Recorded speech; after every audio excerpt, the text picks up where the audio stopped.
like I thought. No more paths back to reality have emerged since. But how can I be sure that I'm going the right way without scenes from reality to keep me on track? I can't even be sure of how long I've been walking for. The further I travel, the less stable this space becomes. There are even moments where I can sense something that feels like abyssal energy. They can just materialize out of thin air. I have to keep my wits about me.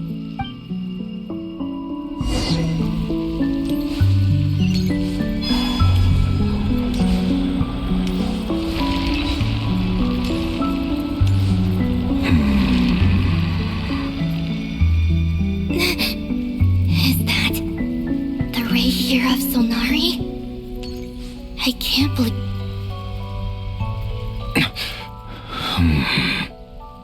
You are the moon goddess. But how? Please, there's no need. I'm not interested in fighting anymore. I find that a little difficult to believe. Yeah. Honestly, so do I. The way you used my own power against me was... It was a brilliant strategy. And then, in the final moment before I was thrown into this space, I got to see an old friend. Mr. Dainsleif. Right. It was so long ago now. But we were friends once. When I first got here, I was filled with hatred, remorse, and rage. How I cursed and devoured. I tore everything here apart. I was consumed by the desire to leave this place and have my vengeance. But to no avail. This is a place with no exit. This is the second time I've entered this space. Though I have no memory of the first. I was torn to shreds the moment I entered. But this time I survived. It must be partly because of this new body, and partly because of all the Kuvaki I absorbed in Nodcry. Are you the source of the abyssal power in here? Not all of it. Some is from when I first arrived here and tried to destroy everything. But there was already a degree of abyssal power here before I entered. And like a venomous snake baking in the merciless sun, it tried to slither into my shadow. Tried to? So, you rejected it? Yes. Because after that, the world suddenly became silent for a moment. What do you mean? The voices in my head, they were gone. And then I saw her. Her? Thalindis, my former lover. Never mentioned that she saw a memory of Thalindis leaping into the moon's reflection. More precisely, I saw her afterimage. I'm sure the real her is long gone. She was just an ordinary Conrian. She couldn't have survived here for very long. Anyway, why have you come here? Didn't you know it was a dead end? If I hadn't escaped through the moon gate, my friends would have been in far greater danger. Oh, I see. Because of your power. The power of a moon goddess. What? You'd like to know how I know, wouldn't you? The one who resurrected me said so. I could hear a deep lust for power in his voice. Do you mean... Dottore? Dottore. So that's what he's called. He'd been collecting fragments of my body for a long time. All so that he could resurrect me at the moment of his choosing. I had no interest in his research. But being as corroded by the abyss as I was, we were aligned as far as hunting the moons and recovering my strength were concerned. So So that's why the Wild Hunt suddenly became so active in Nodcry. When I left the Fatui in my weakened state, Dottore must have felt that his time had come. Moon Goddess, could I ask a favor of you? What? I know this is a lot to ask, especially from someone who tried to kill you. If you refuse, I won't fight it. But this is the only thing I desire now. Nothing else matters. What do you want? I'd like you to take a message to Thalindis for me. Tholindis? But... Yes, she's dead. But like I said, I saw her afterimage. I can sense that some part of her soul remains here. Far, far ahead. Why don't you go and speak to her yourself? I can't. I don't know why, but I can't move freely in this space as you can. All I can see is a glimpse of her, walking away. Just like the moment when I last saw her in life. In return, I will clear these abyssal obstacles for you. No, not in return. I'll clear them for you, whether you want to help me or not. It feels like something I ought to do. Why? Yeah. Why, indeed. I've been asking myself that question a lot recently. Why did I do the things I did? I'm tired of it all. Tired of the person I became. People used me. And then I turned around and started using others. I hurt a lot of people. I think I grew tired of it long ago. But I wouldn't admit it to myself. And ultimately, that's how I ended up here. What do you wish to tell her? All of it. My past. My mistakes. Everything that happened after we were separated.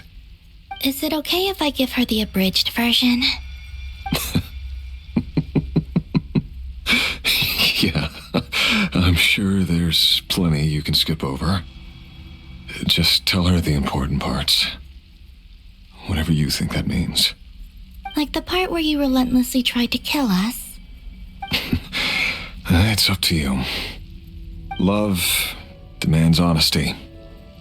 But my relationship with Thalindis was built on lies.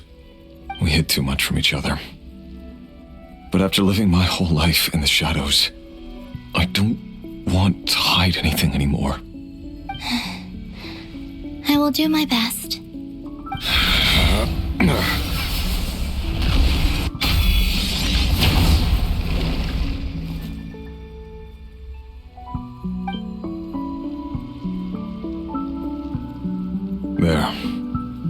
The abyss will no longer stand in your way. Even though Mr. Dainsliff felt he had to fight you, I think he still regarded you as a friend. Dane? He said that you betrayed him, but he also felt great remorse at never having understood what you were truly going through. Why tell me this? Because if he'd known that someone could take a message to you, I believe that's what he would have said. Thank you. It means a lot. I know this will sound strange coming from me, but don't die, Moon Goddess.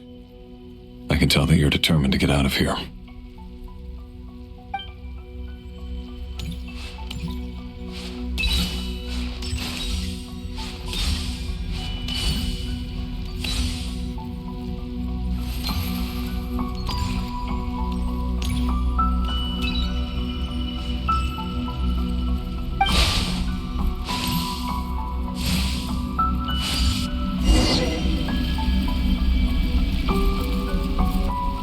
He kept The abyss is no longer obstructing my path.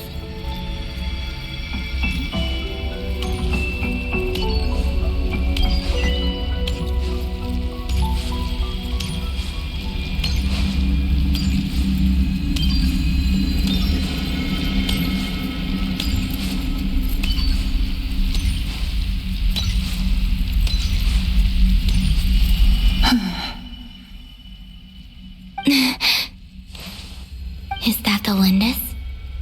She wasn't far off at all. And yet, they can never meet. Hello, Miss the Lindis. Who are you? How do you know my name? I've never seen anyone else here before. You can call me Columbina. I promised Rerir that I'd bring a message to you. Rerir? My Rerir? Is he well? He's doing better than he was. Better than he was, huh? Sounds like he's had a pretty rough time. Others have had a rough time on his account too. In many cases, their time ran out because of him. And I'm not just talking about the children of the Crimson Moon. So, things got worse before they got better. Could you tell me what happened, Miss Columbina? Are you sure you wish to know? Yes. This is my opportunity to learn the truth. No matter how hard it is to hear, I have to know. I admire your courage. However, time is short. I cannot stay here for long.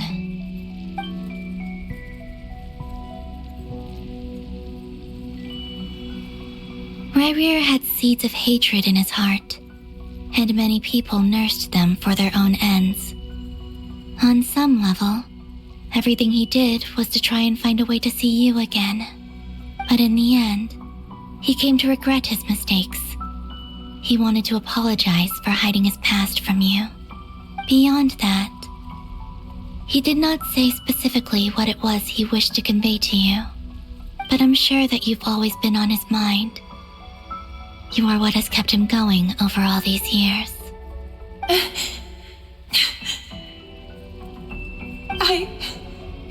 I'm sorry, Miss Columbina. This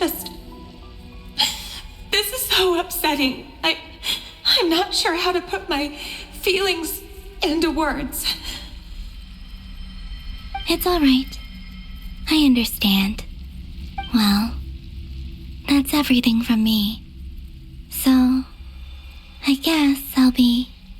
Wait. One moment. Time flows backwards here. The road ahead only leads further and further into the past. I know. I intend to reach the end of that road. Without a moon marrow, without the 3 moons' power, you won't make it far. Wait, unless... Are you one of the moon goddesses? You could say that. I see. I often think to myself, if life is like a train ride, why haven't I reached the terminus? Where am I even going?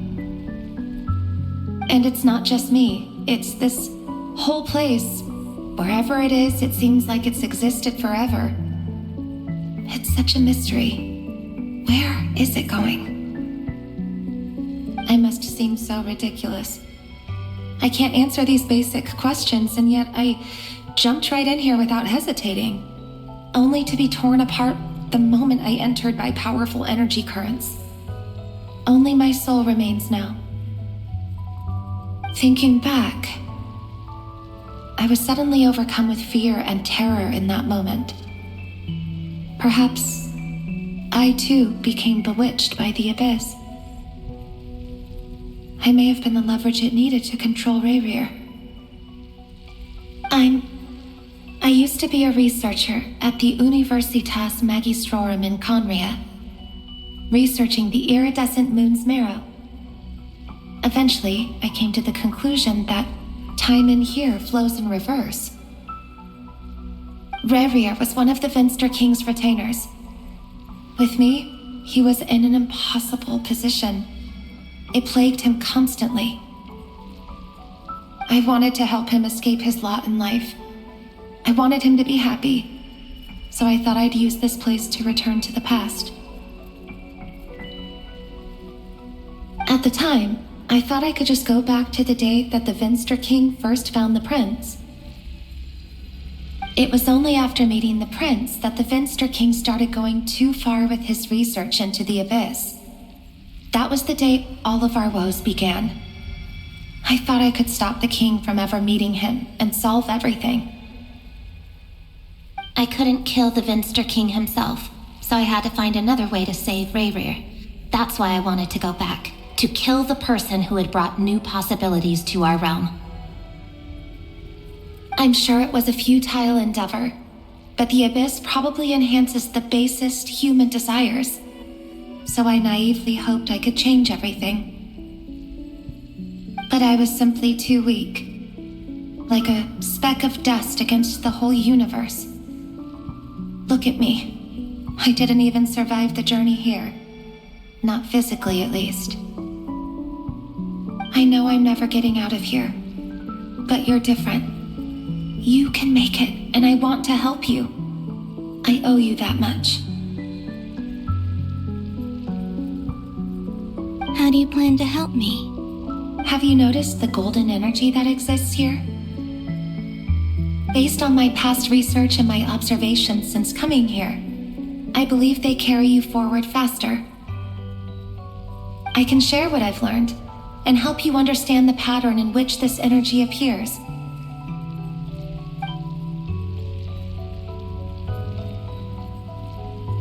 I think you just might... Now, I know you will be able to change the past. Also, I've been speculating about where this phase ends. The documentation was scanned, but from what I know of the legends about the moons, the oldest ones seem to begin with Nibelung, king of dragonkind. I have no way of verifying any of it by this point, but if it's true, you might be able to reach that era if you keep walking. Understood. Thank you, Miss Thelindis. I'm the one who should be thanking you. If you hadn't entered this realm of everlasting death, what use would my deductions be? Thanks to you, they have some meaning. About Rerir, I'm so sorry. For everything. It wasn't your fault. That's not true. Because we both feared bringing trouble upon each other, neither of us ever told the truth. And that dishonesty sealed our fates. But enough about that. I wish you a safe journey, Miss Columbina.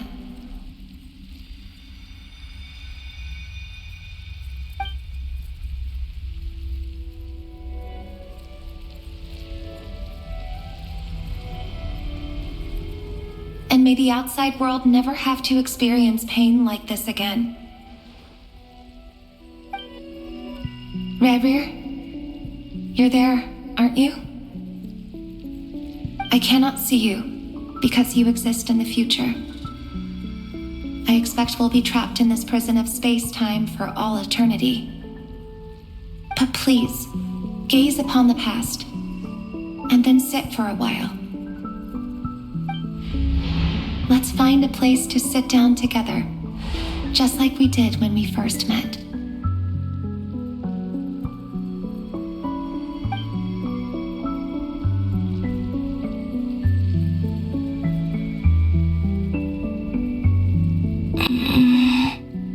How long have I been walking? How much further till I reach the end? Is there even an end to be found? Everything's getting blurry.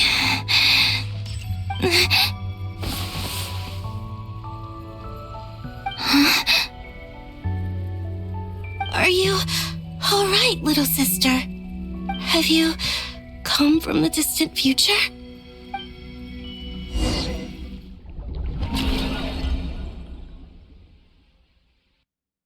So, how exactly did the moons just disappear?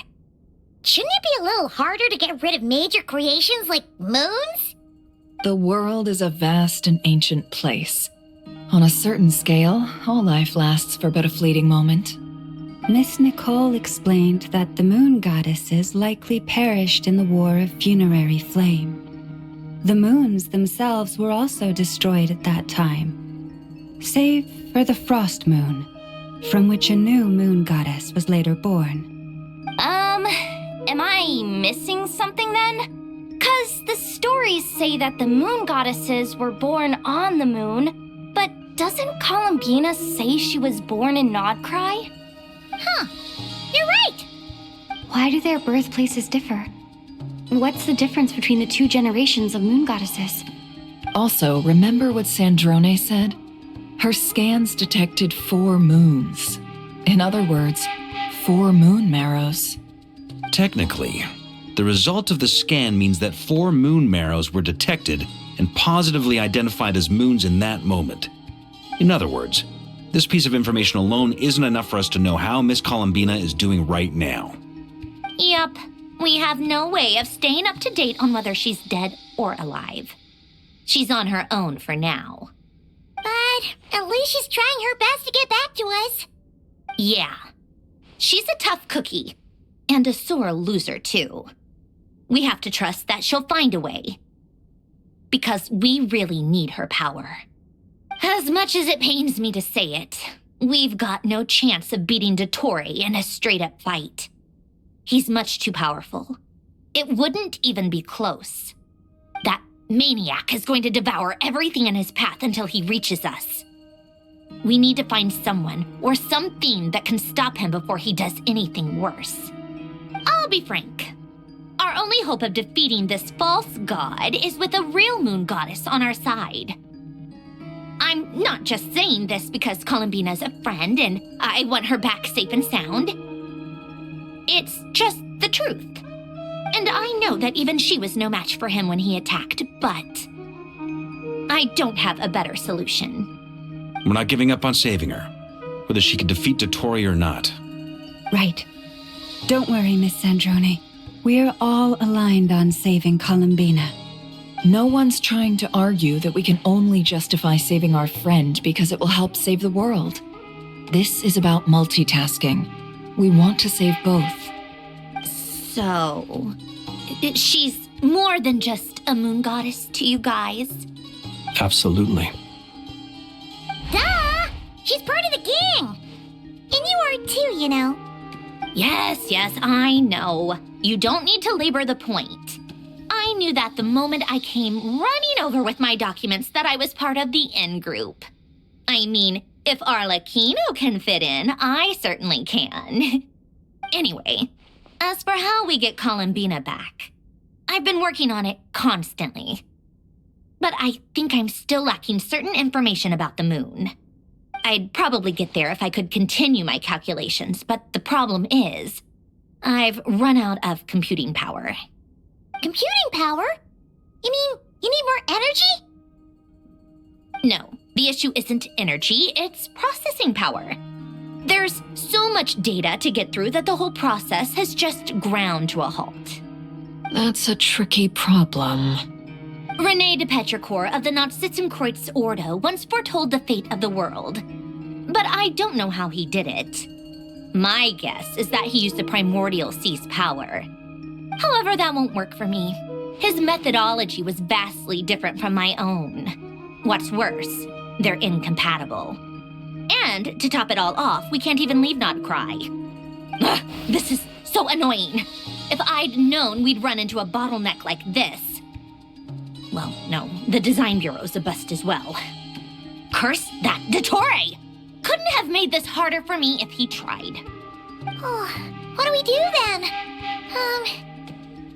How about we grab a bite to eat and take a break? Maybe something will come to mind after you've cleared your head.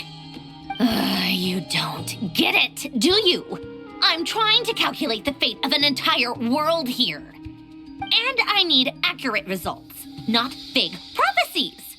Where the heck am I gonna find the computing power for that? Ahem.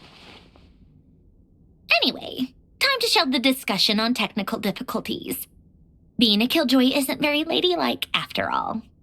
Either way, we've done what we can. Rest well, everyone. Remember to let us know if anything new comes up. Hat guy? Is he hinting that we should talk outside? Let's go somewhere a little more private.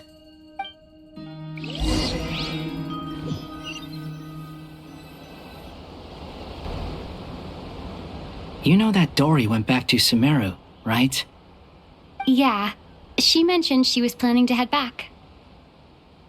Things aren't looking good for Nodcry. She's gone to spread the word so that Sumeru has a chance to prepare for the worst. From what I know of Dottore, there are two possible reasons why he hasn't made a move yet. One is that he's still working through some kinks in his new powers. The other is, he wants to see how we're going to react. He'll easily devour everything eventually, so I guess he's in no rush to make it happen. The first false god he made was me. Now it's his turn. Even though my records were erased from Irminsul, Dottore's ideas haven't changed one bit. He once told me that becoming a god was like turning yourself into a hungry wolf or giant serpent to devour the moon.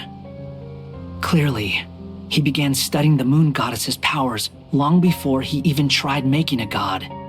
He's always wanted to get his greedy hands on divine authority one way or another. And in the end, he devoured the moon where I failed. In the desert of Sumeru, there is a chessboard built by King Deshret, also known as Al-Ahmar. I don't know if it was a real game, or if he was just trying to challenge his servants and citizens in some way. But creating games and setting rules, gods do that as a matter of course. That's the kind of power Dottore craves. Now he has the Trilunar Authority. His power is leagues beyond the common people. I don't think there's any point in other nations rushing to the front line. They're better off focusing on defense and hoping they can fend off any threats that spill out from Nodcry. Either way, Dory will inform Lesser Lord Kusanali, and she will contact the other gods in turn. The Seven will have some recourse available. If nothing else, their protection should keep the rest of the world from descending into chaos as quickly as Nodcry has. So on the bright side, even if Nodcry is doomed, your friends in other nations won't be in any immediate peril. That's good to know. But I'm not ready to give up on Nodcry yet. There's a word for people who refuse to let anything go. It's called being greedy. Maybe it sounds greedy to you, and probably naive too. But whatever you call it, that's what gives me the determination to keep fighting. Battles are fleeting, but the will to fight is a long-term commitment. Give up for even a moment, and your resolve will shatter. Why do you always feel the need to do the right thing? No one is born to be a savior. I mean, who's gonna criticize you if you fail or give up? Don't take this the wrong way, but Dottore said something similar to me. I guess the Fatui attracts people who don't believe in saviors. Not necessarily. It's less about belief for me. I just want to know how determined you really are. After all, I don't owe anything to anyone else here. Only you. You look kinda worried. If your arch-nemesis was about to achieve their ultimate goal, I think you might feel a little worried too. That's true. Dottore is about to become an omniscient, omnipotent deity. That's gotta be a bitter pill to swallow. Still, you're calmer than I expected. Obviously. I have to admit that my past self was a reckless fool who misunderstood not only the point of revenge, but how to achieve it. And as much as I want my vengeance, I know I'm not gonna get it by acting alone. If the world's taught me anything, it's to think before I act. Too bad it never taught me any other virtues, though. So, I am going to destroy Dottore, no matter what it takes. So, what's your plan? I'll get to that. First, tell me, what do you think of Sandrone? Just like Paimon said, she's a friend, part of the gang. How much do you trust her? This is a serious question. Think carefully before you answer. Although she's with the VIII, she has her own values and she's helped us a lot. If nothing else, she's clearly going the extra mile for Columbina. I see no reason not to trust her. If you say so. In that case, the three of us need to talk. I have some thoughts about her computing problem. It can be solved, but it will come with a cost. How much? If I can afford it, I'll cover it. Sometimes your heroism really backs me into a corner. You know that? Come on, let's go talk to her.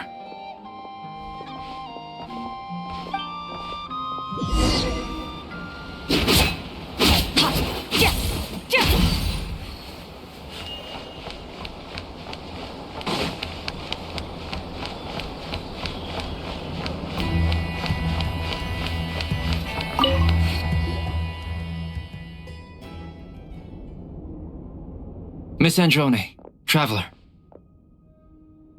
Hey there. Paimon's here too!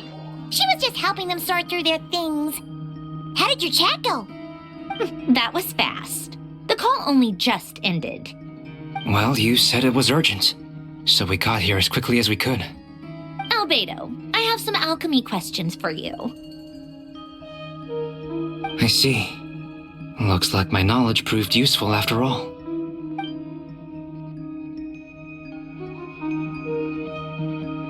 If I might ask, what is the end goal for the modified formula you'll be using?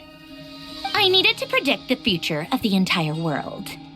But I've run into some teething issues since trying to implement Renee's theory of the four Orthants. I see.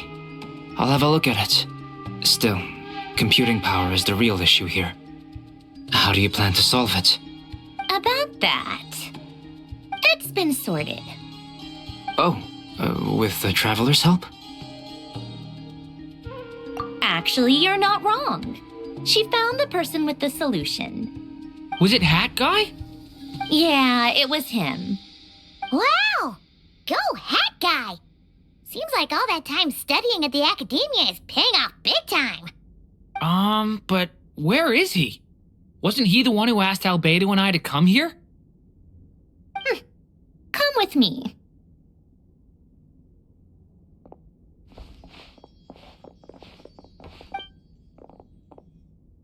Hat Guy?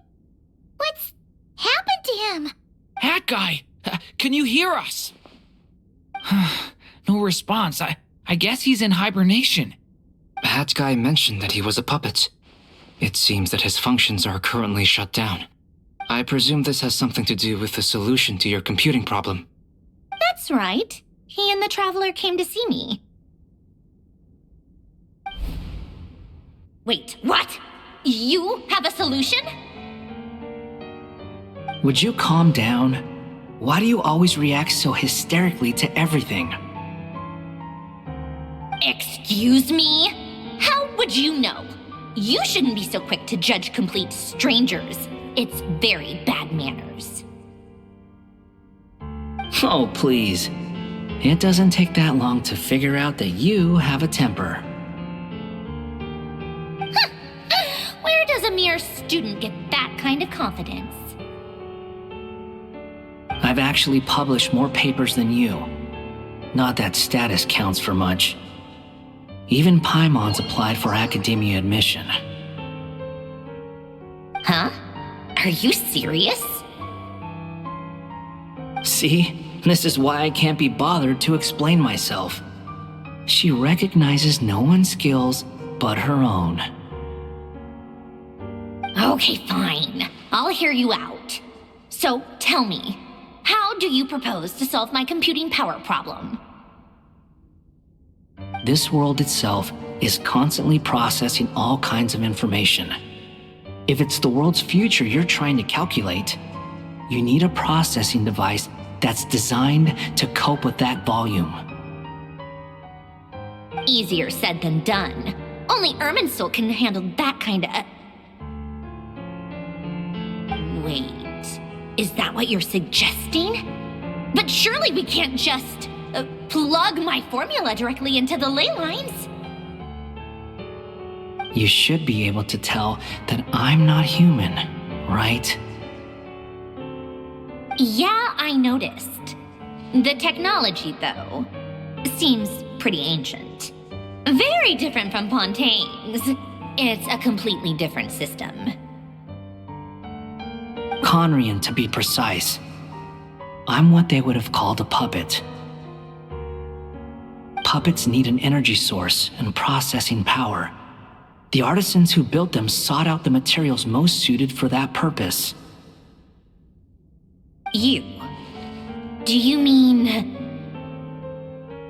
The Traveler and I have talked it over. She's willing to vouch for you. So, I'll allow you to borrow my core for your calculations. It was built using wood from a silver-white tree, which makes it a small part of Irminsul. Conrian technology and Irminsul wood. Who in the world could have built you? Are you sure about this? A puppet without its core will cease functioning completely. And if it's left in that state for too long, it might not recover. You could die if you do this. You do realize that, don't you? I can put two and two together, yes. No need to rub it in. I won't lie to you. This has never been done before. I cannot guarantee your safety. Doesn't matter. I'm prepared for the worst. Did you two actually talk this through? Is he...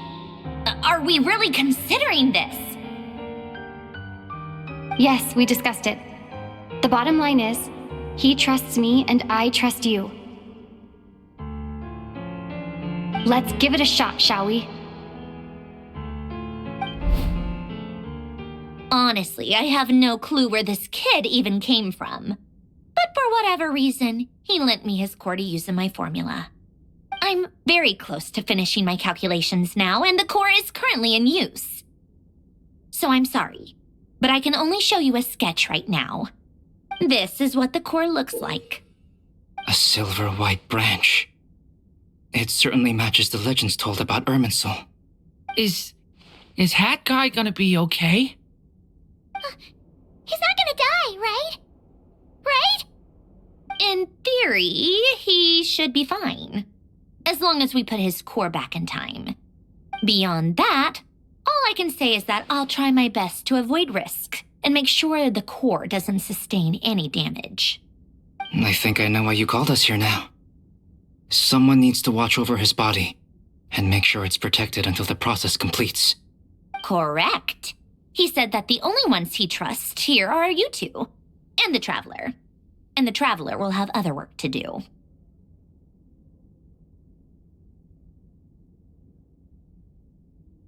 He will have our undivided attention. Aw, Hat Guy. On a more positive note, things are progressing steadily on my end. I'll call everyone in for a meeting once the results are out.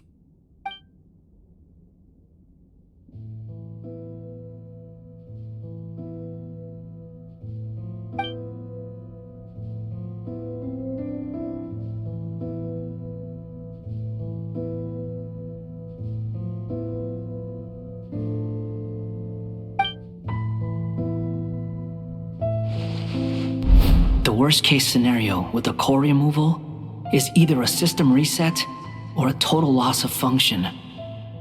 But I'm not afraid. A quiet death should have been my fate long ago. A core is completely different from a heart. It's like another vital organ entirely. I never believed it could be a true replacement for what I sought. But in the end, it turns out the core was more useful to me. Pretty funny when you think about it.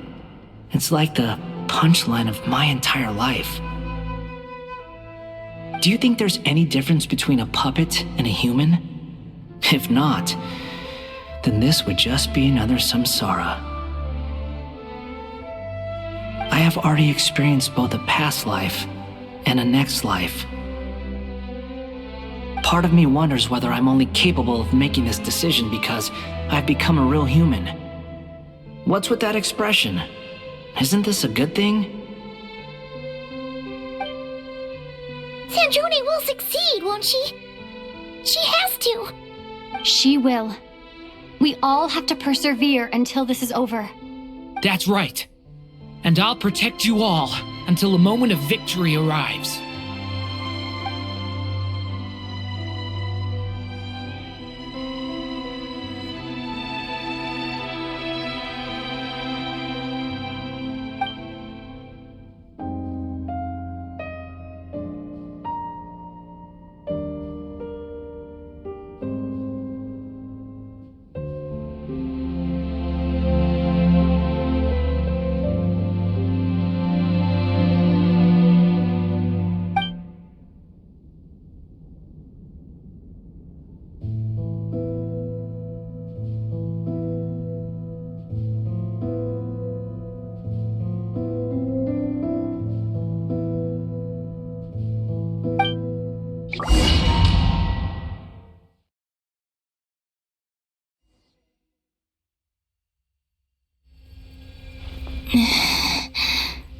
Who are you? Call me Sonnet. You have the same power as Canon. Sonnet. So, you're the goddess of the iridescent moon? Oh, goodness. You recognize me? Well then, what's your name? Columbina. Columbina Hyposelenia. Hyposelenia? What a lovely name. Did you choose it yourself? It was a joint effort between me and my friends. Friends? You mean your friends in the heavens? Huh? Oh, sorry. You must be exhausted. I apologize. Hang in there. Let me introduce you to my older sisters. Do you mean the other two moon goddesses? Arya. Wow, you sure know a lot. Hey, does that mean that our story goes on into the future? Oh, I guess that wasn't the best question to ask. It's all right. We were prepared for that possibility. You could say we were too prepared. I can't even remember how long my sisters and I have been here by this point. When did you get here? How long has it been? I can't say for sure, but it feels like it's been forever. I see. Are you feeling all right? You look a little unwell. I can hold out a while longer.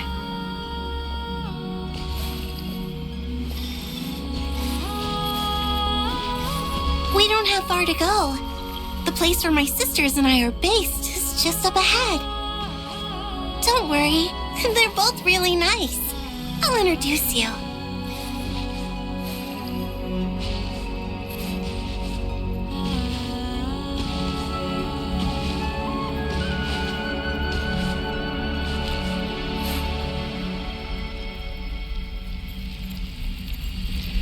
Sisters! I'm back! And look who I've brought with me.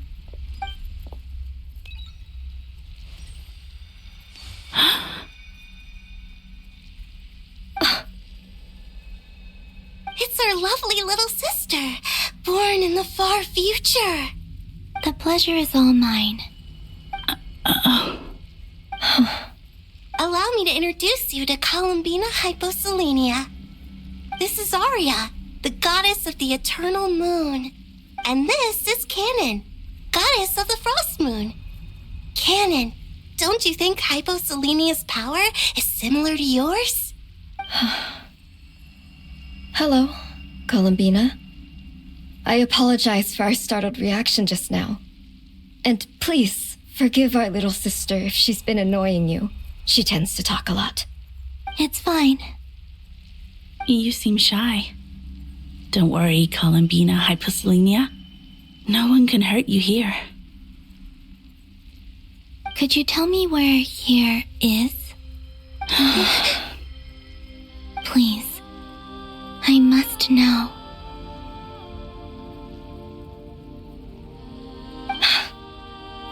My dear sister, this is where Tevat's original ruler, the Dragon King Nibelung, imprisoned the moon goddesses. What? You're scaring her, Canon. No, I'm fine. Please, continue.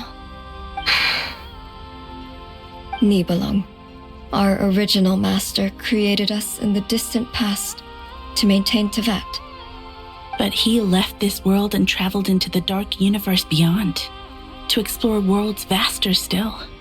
Day and night, we fulfilled our duty in the heavens, until the day that the first Descender arrived. The great ruler of the firmament. The heavenly principles. Is that what later generations call them? I see. But we did not reject them at first, nor did they seem to harbor ill intent towards this world. We coexisted in peace. They were like a guest in our home.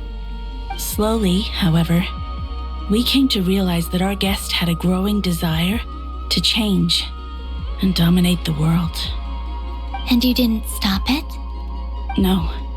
There was an order to the rules they set up that Nibelung never taught us. We wanted to know if this order would bode good or ill for Tevat.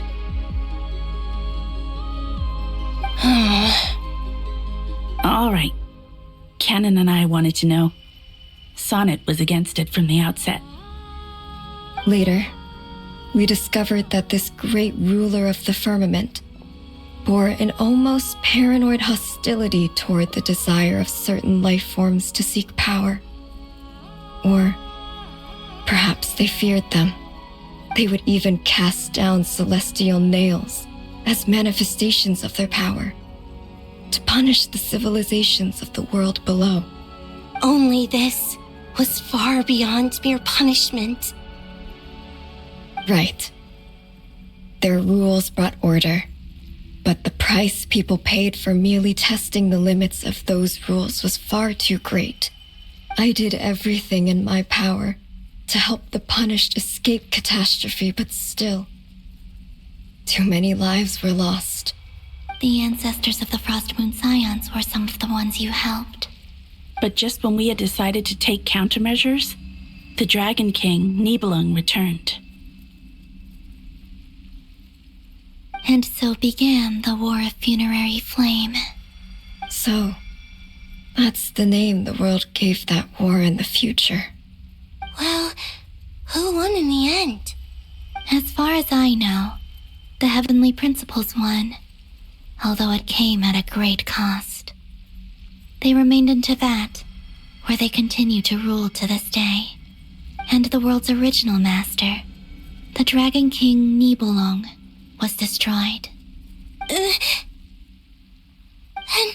what of the moons? Are there still 3 moons in Tevat's skies? You can tell us the truth, Columbina. We know we are but remnants of a bygone age. We are prepared for the answer. Only the Frost Moon remains. But it has been cast beyond the false firmament by the Heavenly Principles. The eternal and iridescent moons were both shattered during the war. So death finally came for us in the end. Sonnet. But you're still here, aren't you? A moon goddess cannot live without her moon, Columbina. She's right. That's why I began to disappear. Because the frost moon is cut off by the false sky. How much worse it would have been if it were outright destroyed. Our souls may endure within this lunar palace, but if our moons are destroyed, then we shall disappear the moment we depart from it. I'm sorry. There's no need to apologize to us, dear sister. If anything, we owe the world an apology. If only we'd decided to act sooner, rather than arguing amongst ourselves. all the more reason not to spend this time in regret and repentance. Instead, we should focus our efforts on how we might help our future sister. Sorry? Don't you see, Columbina, your story is not yet over. Is that not why you are here?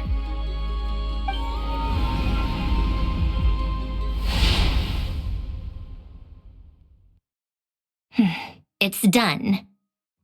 Initiate numerological array. Continue running primary process.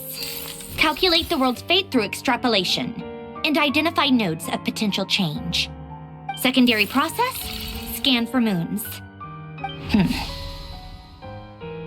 Still 4. The number of moon marrows hasn't changed. Wait, let me think. Is it possible that there's something I've been misunderstanding about the moons all along? Variables. Variables in the world. I know where potential variables within the world come from. So what about the moons? Are there any variables there? Like their life or death, for instance. What if being alive or dead makes no difference to a moon? But that's so strange. Even immortal gods can die. Why would the moons alone be? Wait! I've got it!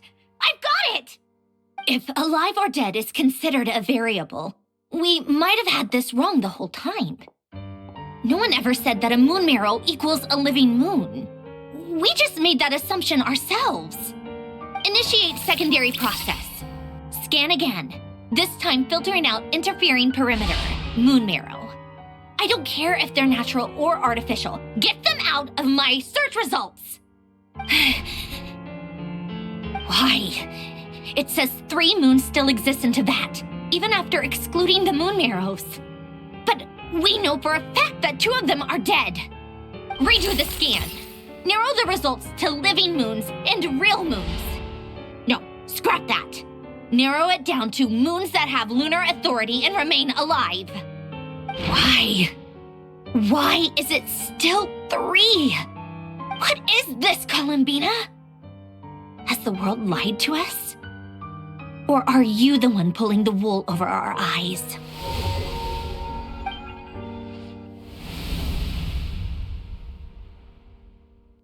So, you think that the moon's reflection might be where Nibelung imprisoned the 3 moon sisters?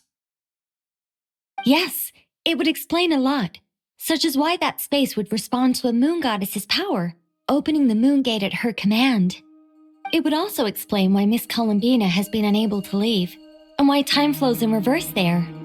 In the messages she sent, Columbina promised us she'd find a way to return, but we have no way of knowing how, when, or where this might happen.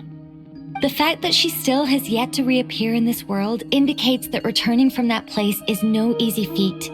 We cannot afford to simply wait for her. So you're saying, if she could return by her own power alone, she would have done so long ago.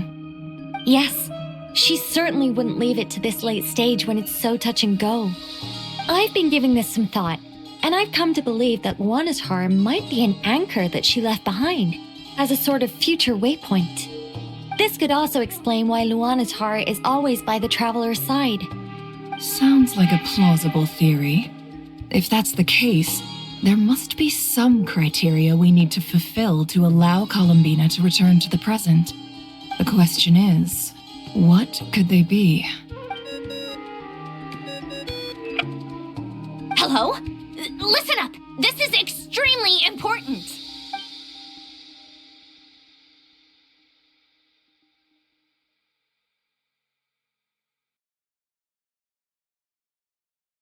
Not only is Columbina alive, but she may well exist in a form unimaginable to us. I'm still unclear on the details, but she's done something truly inconceivable in the past. And the clue to what she's done lies in the moon and Tevat's sky. Truly amazing. Oh, I'm so delighted for her.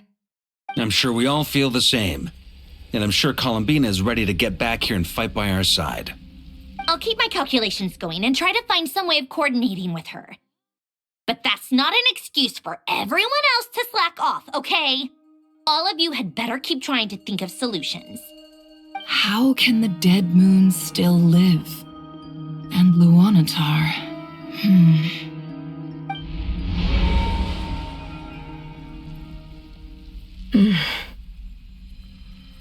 It's hard to believe that's what will happen in the distant future.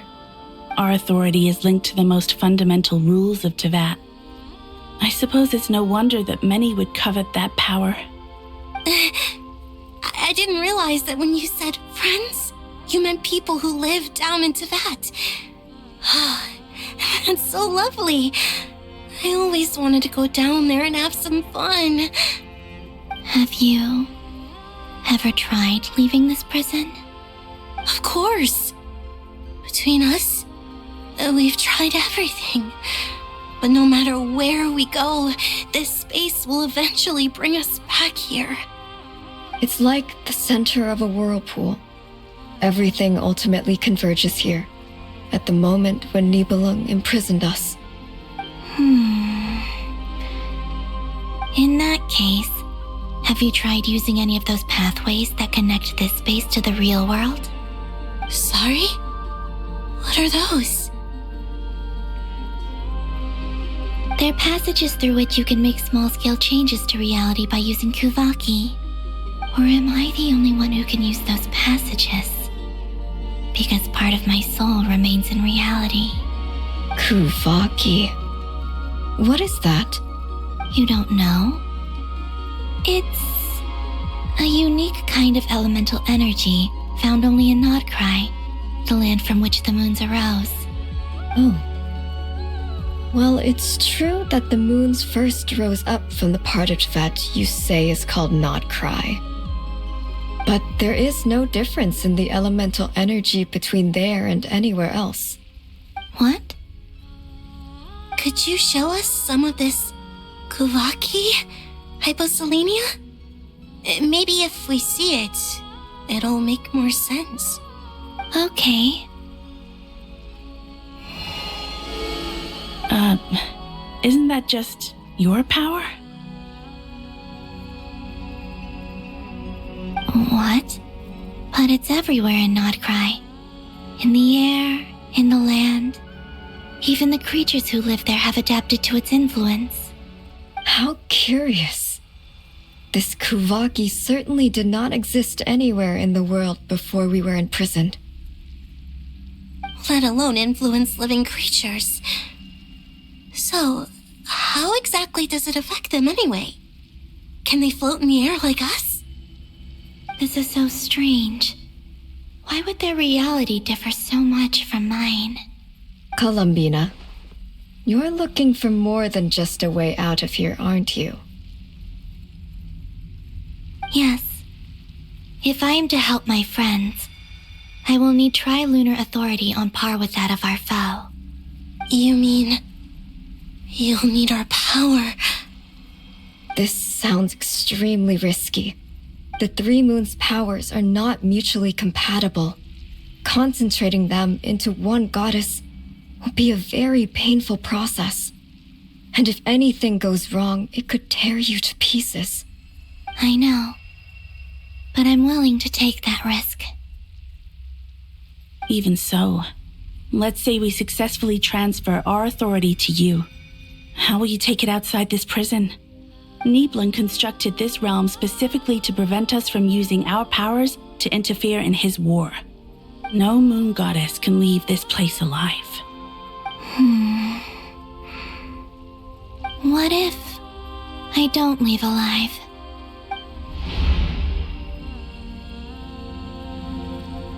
Where do we even start? How are we supposed to figure out what we're meant to do to help Columbina?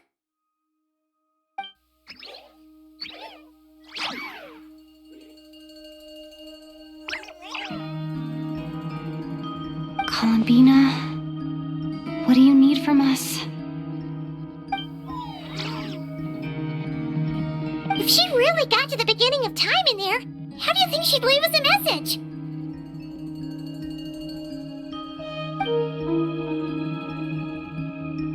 You don't think she'd write it down on a stone tablet somewhere in the hopes that we'd find it, do you? Seems unlikely.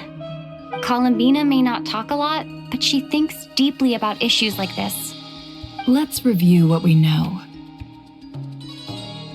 This is the Columbina who fought alongside us against the Rahir of Solnari, and with whom we celebrated Moon Prayer Night. She knows our personalities, our ways of doing things, even our unique strengths and abilities. So, if she wanted to tell us something from a long, long time ago, what would she do? Oh.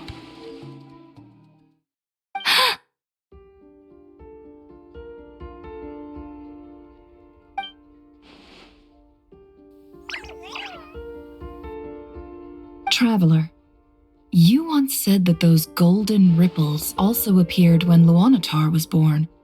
What if Columbina left Luanatar here, not just as an anchor to the real world, but for some other purpose? If she is part of Columbina, and Columbina knows that I can see past events through her. Oh yeah! Like when you peeked into Rarir's past through his heart! Never, wait! If you're right about this, and you can really see past events through Luanatar, your eyes, they'll... Oh, I know. Looking at Rarir's past in Conria was already enough of a strain on my eyes. Looking this far back into the past, it'll surely blind me. But it's our only chance. This is the only way.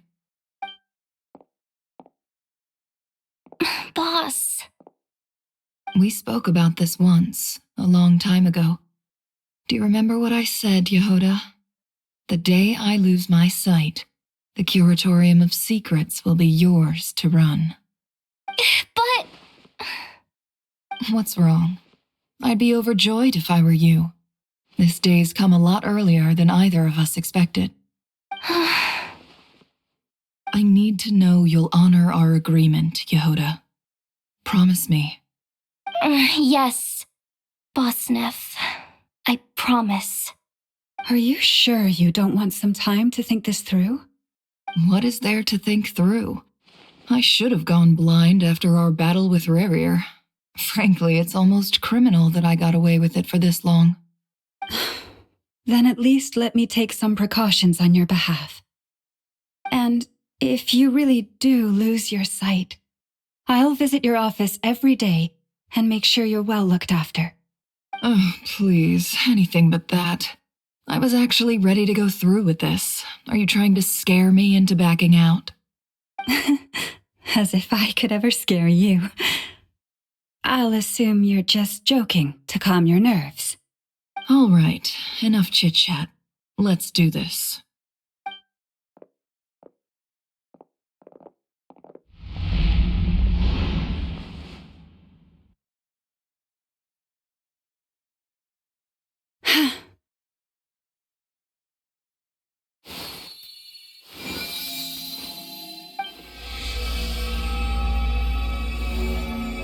All done. Good. Now give me some space.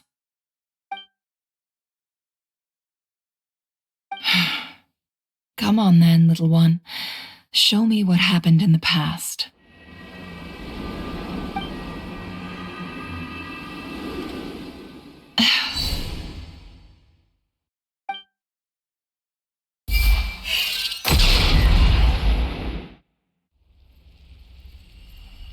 Between the Trilunar Authority, Kuvaki, and the soul-surviving moon, the Frost Moon, I think I might know how to get back.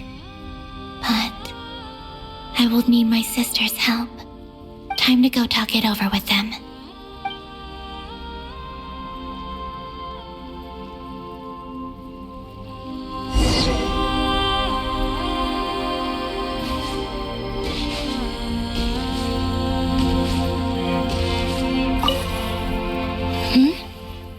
Have you decided what to do? I hope it's not too dangerous. You really scared me when you said that thing about not leaving here alive. Come on, let's go find the other two.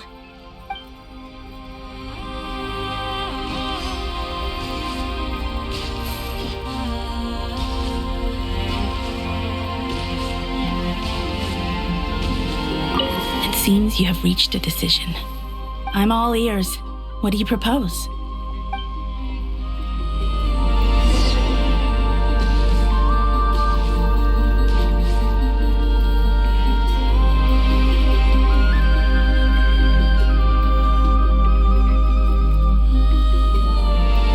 Have you figured it out, Columbina? Tell us, how do you plan to leave this place? I intend to die here, in this moment, and then be reborn in the future with the help of my friends. What are you saying? How can the dead be reborn? And how will you inform these future friends of your plans? You can't exactly leave oracles. Nothing can escape this place. Not a single ray of moonlight. And even if you found a way, what if they never find the message you left for them? You'll... No, that won't happen. Come again? They will find my message. I'm sure of it. I'm not following. How exactly will you achieve this? It's quite simple, really. First, I will leave my soul here.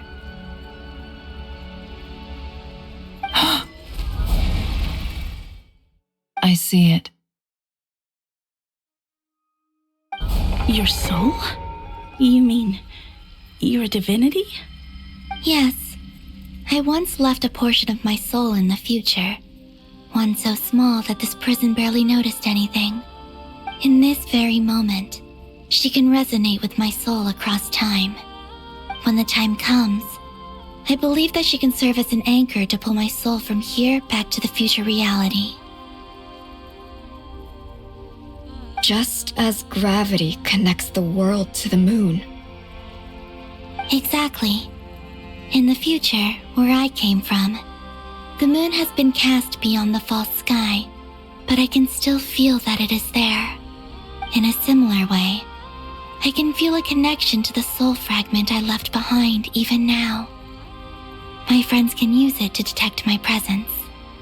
But how do you just leave your soul here? Is that even possible? On my way here, I met an ordinary mortal who entered this place long before I did. Her body is long gone, but her soul remains. And before that, I encountered an old enemy whose entire soul survives here intact, while the power that once corrupted his body has faded away. So, perhaps this space is specifically designed to imprison divinity and authority, but not the physical body. Still, even if your body can escape, would it not just be a lifeless husk without the soul inside? Wait, is that what you meant when you said you wouldn't leave alive? Yes. I shall turn my body into moonlight and pour it over Nodcry. That power shall protect the land and quietly blend into it, awaiting my soul's return in the future. However, I cannot do this on my strength alone. I would need your help to do this, so I'm humbly asking for your assistance.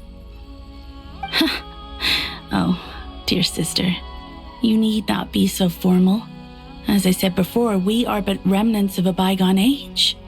You, on the other hand, were born alone in that distant future, and you have walked a long and lonesome road since then. How could I bear to let your story end here in this dungeon? Don't forget, we are your sisters, your family.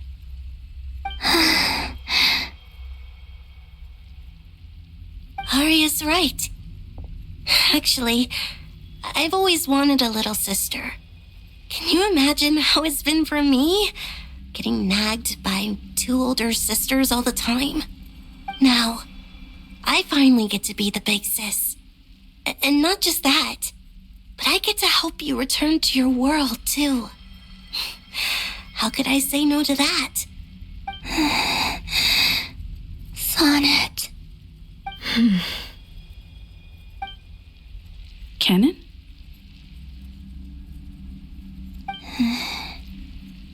I'm sorry. I know this is a bold request. The Frost Moon is rightfully yours, and it remains intact. Oh, no, please, don't misunderstand me, Columbina. I was just thinking back on the years that the 3 of us once spent together.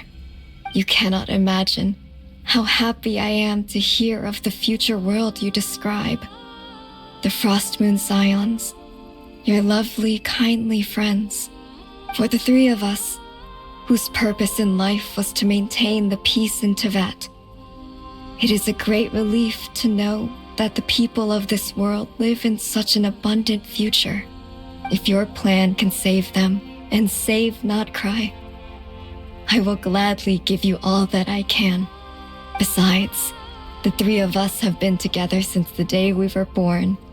I could never abandon them to live on alone without them. Canon. Still, I do have one question I would like to ask you before we proceed. Certainly. What is it? Why do you cover your eyes?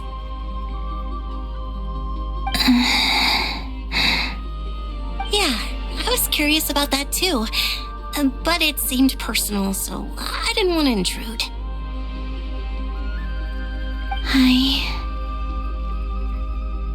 There was a time when I refused to look upon the world. I believed it was full of nothing but lies and falsehoods. I wished to hide my feelings, seal my heart, until I could return to my true home. I see. Perhaps that decision saved you from ever having to see the false sky again. But at the same time, you likely missed out on many true and precious things, like the smiles on your friends' faces. Promise me this, Columbina. When you return to the future, open your eyes, take a look at the world around you, and see your friends. I'm sure that you know this already, given that you long to return, but that is your true home. Give me your hand, Columbina. Arya, Sonnet, you too. Okay. All right.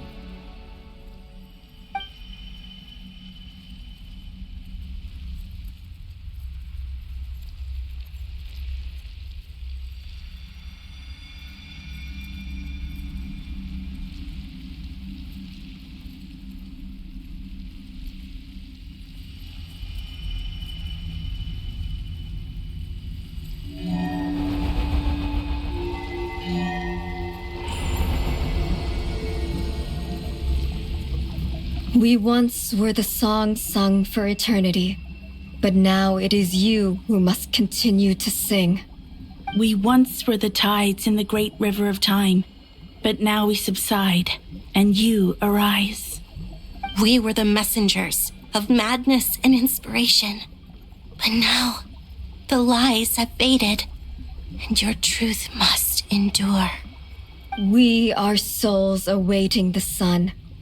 You must return to be with those who smile when they see your face.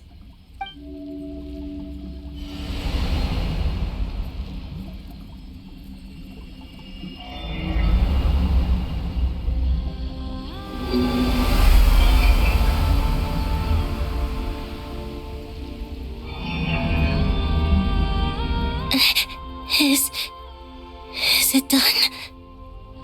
Yes. We have transferred the authority over all 3 moons to Columbina Hyposelenia. From this moment on, she is the Tri-Lune Goddess, the one and only moon goddess of this world.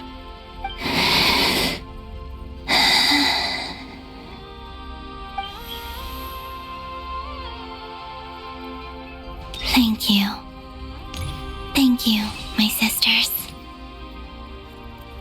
Now go, and do what you believe is right, Columbina Hyposelenia. Be aware that we cannot grant you the power of the 3 moons beyond these prison walls. The conflict that arose over their remains following our disappearance will still take place. I understand. Sisters, oh, my body. It feels... Now that we have given up our power and authority, our bodies are merely mortal shells. This prison is dissolving them as we speak. It's okay, Sonnet. The end must come for every god, just as it does for every human. That's all this is. The final destination of our lives. Canon and I will be by your side the whole way. We have one final request, Columbina. Could you use the 3 moons' power to send us back into the real world? Now that we have lost our powers, I doubt this space will seek to hold us further. It's just... we would like to spend our final moments together in the only place we ever called home. Of course. Gladly.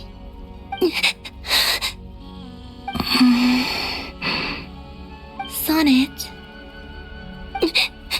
Yes. Don't... I wish I could tell her not to give in to the abyss. Not to be afraid. But is this really what I should say at this moment? Don't forget. I'm so glad to have a big sister like you.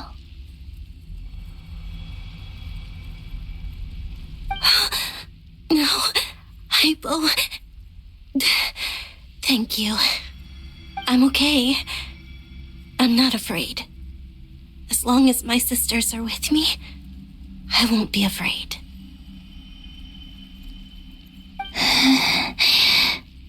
It looks like this is goodbye, sisters. Goodbye, Columbina. Take care of this world in our stead. I will.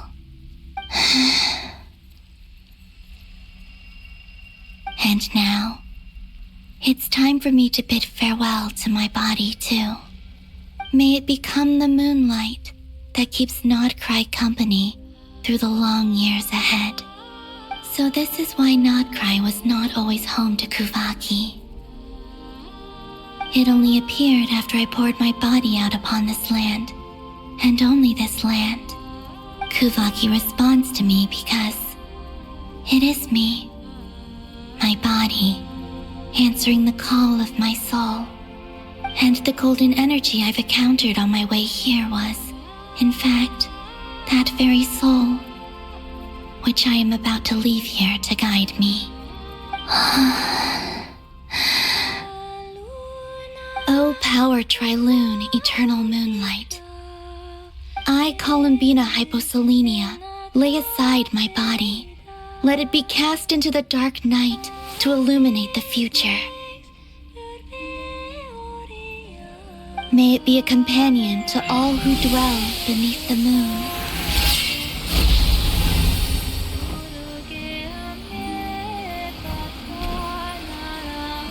Until the time comes for me to return home.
allowed to see that? Is anyone? Oh, can you still see? How many fingers am I holding up? I see 2 fingers, and a look of sheer terror on your face. Truly astounding, Miss Nefer. Your eyes have glimpsed the very ends of the world, and yet they remain as sharp as ever. Or is the credit for this miracle due to Miss Lauma? It seems that even time itself is no match for your medical skills. Surely you jest, Mr. Flins. I suspect we have Columbina to thank. She must have realized the immense toll that the ritual would take and purposely set aside some of her power in the past to protect Nefer's eyes when this moment arrived. There is always a great price to pay for witnessing the truth, but it seems that this time, Columbina has shouldered that burden on our behalf. She chose the perfect method of getting a message to us. Though her eyes were always shut, she was clearly so perceptive. She knows us well. She knew exactly how we would think and what we would try. Despite being separated by time and space, we're seeing the same possibilities and seizing the same opportunities. We still don't even know if she's okay right now. But as long as there's a chance we can do something, we'll fight to make it happen. We'll get you back somehow, Columbina.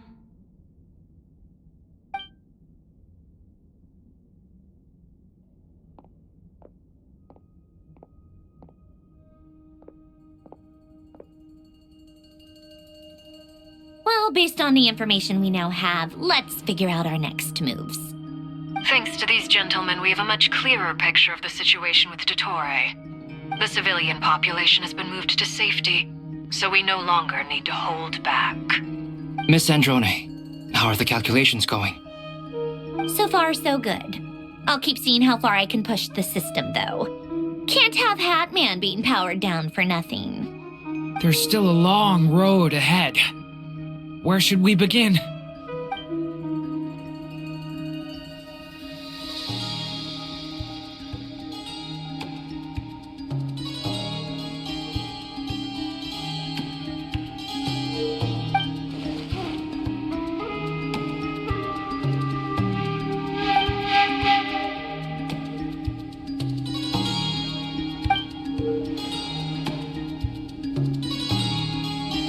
Our plan is clear.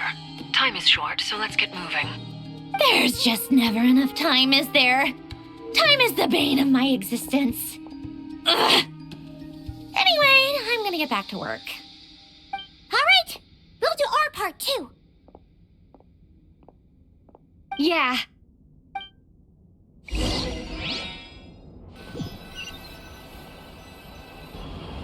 Albedo's theory says that elemental energy can dilute the light realm's power, but I'm no expert in building elemental defenses. Sounds like something out of the advanced elemental theory section of the library. Whew. You seem quite troubled. Well, yeah. I mean, who doesn't get a little flustered when they're completely out of their depth? You were the very picture of confidence back when you approached the Hexen Circle. Eh, I could have been faking it through that whole meeting for all you know. Who's to say I'm not just a ball of nerves in a charming and gregarious package? Oh gosh, really? I'm so sorry, I had no idea. Well, you're all the braver for it. Still, I was much more in my comfort zone than I am here. At least in Mondstadt, you can cry for help from a cliff top and actually stand a chance of summoning Barbados himself. Things have never looked bleaker than they do now. If we don't pull this off, Tevat's doomed, isn't it? Oh, you think so? Actually, yes. Yes, it probably is. It's a shame. Don't put too much pressure on yourself. Tevat has faced annihilation many times in the past, but it also gave us you, didn't it? Hey, don't give me that. It's not like I'm anyone special. I disagree. Every human born in this world is special. We angels have always believed that. In that case, this humble human being has a big favor to ask of you. I thought you might say that. I'm sure Alice, in her great wisdom, sent you here precisely to help us in this difficult time, yes? Well, that has less to do with her wisdom and more to do with my power. Of course, of course. Well, the thing is, these elemental defenses we're about to build, I don't think it's a question of if they'll fail, but when. Durin's findings from his patrols make it clear that Dottore is constantly expanding his territory. First it was his lab, then the design bureau, and now this. It's not realistic to completely stop him encroaching on the rest of Nagcry. Rather, our goal should be to stall him for as long as possible.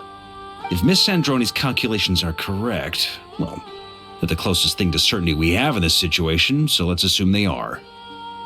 Anyway, her calculations suggest that our best hope for victory lies in Miss Columbina's return. It's up to us to slow Dottore's advance and buy time for her to make a return. Are you asking me to help you with building the defenses? No. I'd like you to prepare for what comes next. When he eventually reaches us, we will have to fight him. You were an angel once and a mage now. I'm asking you to lend us your protection. Oh. Can I take it that you're triggering the terms you fought for during our three-way talks? Well, technically those terms were about protecting Mondstadt. But if you're happy to agree to the change in location, then yes, let's do that. You're cashing in on this much sooner than I'd imagined. Well, yeah. The way things are going, I might not get another chance. Very well. The mages have heard the knight's plea, and we will respond. To tell the truth, Alice and I had already discussed how we might help you all, so I didn't come empty-handed. I always like to be prepared.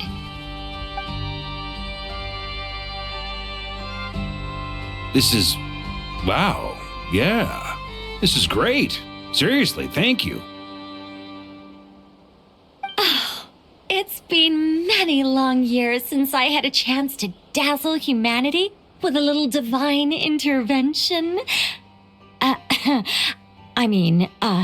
To humbly serve as a reliable and responsible guide.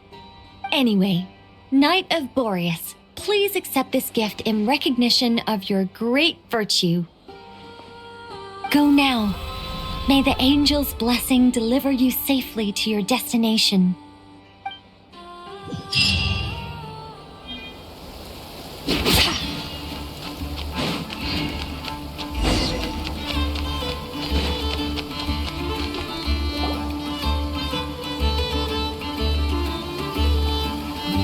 You're here.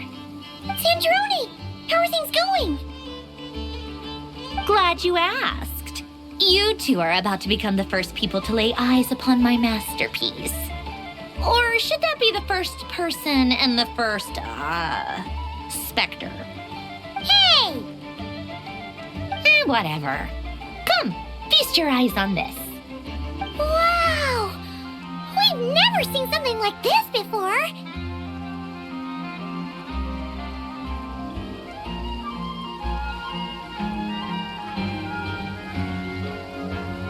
This meter displays the progress of my formula. Currently, it's still making the most important connections. Once it's finished running, I'll deliver it right to your side. And then, we can finally bring Columbina back. What do you mean, deliver it? Can't you just tell us over the Dodo communication device? It'll just be some numbers, right? You're such a greenhorn. This isn't the kind of formula you solve in math class. It's a highly complex algorithm capable of constructing a framework of rules. Whatever. We'll be here all day if I start trying to explain it. All you need to know is the formula must be completed before we can bring Columbina back. I'll share the data with you. Nicole's agreed to let me use her information channel, so we just need to use the Dodo communication device like so. And... there. Now you can check in on my progress. Wow! Look at that! You're amazing, Sandroni! About time you recognized my genius. Took you long enough. Anyway, that's all for me. You should check on the others if you have time. Make sure we don't have any weak links in the chain. That might sound harsh to you, but close supervision is a common practice in the VIII. Not looking to catch anyone out. I just care about everything going smoothly. That's all. I'm kinda stuck here while the formula's running, so I need you to be my second pair of eyes in the meantime.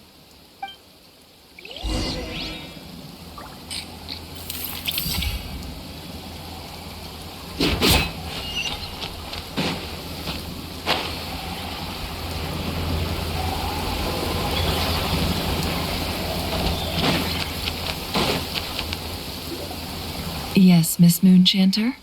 What are you staring at? You always address me in the strangest ways. Lady Moonchanter 1 minute, Miss Moonchanter the next. Yes, and? Are either of those incorrect? Not as such. It's just that I simply call you Nefer nowadays. Uh-huh. That's my name. What's your point? The point is I don't add any honorifics or titles. Meaning what? That maybe we're on friendlier terms now than we used to be. Is that how you see it? And I thought I was the one with eye damage. Never! Wilma! Paimon, traveler. Just swinging by to check in on you. How are things going? Did you manage to get some rest? Don't worry about me. I won't slow us down. And I give my all to ensure our victory. Ah, yes. Allow me to give you two a quick checkup. All done. You're both in good shape. You're welcome. You'll have your work cut out for you in this battle against Dottore, so make sure to get some rest in first. Paimon will keep an eye on her. Don't you worry. I'm glad to hear it. Take good care of yourself, too, Paimon. Sure thing.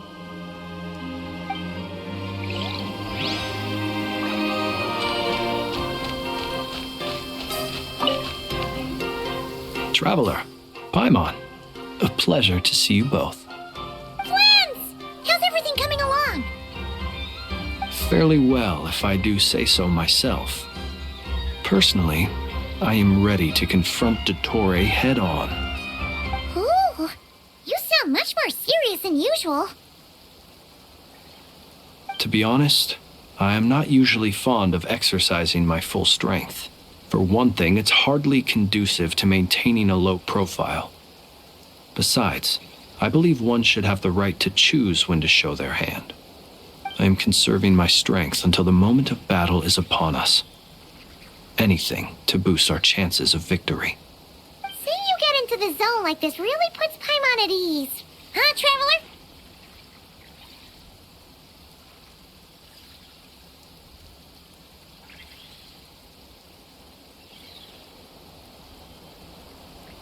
I consider it an honor to have your trust.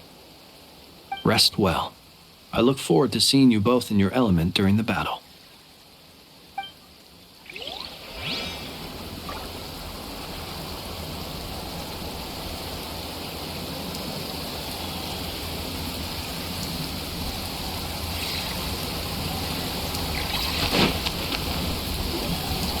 Thankfully, Miss Nicole has come to our aid. Nasha Town is now looking very well defended. Golden Flame. Yes, that's Nicole's power, all right. Based on the latest message from Grandmaster Varka, it sounds like they've reached an agreement. The situation should be more stable with her assistance. Everyone will have at least some degree of protection. Albedo! Durin! Hello there, you two. Are you well rested?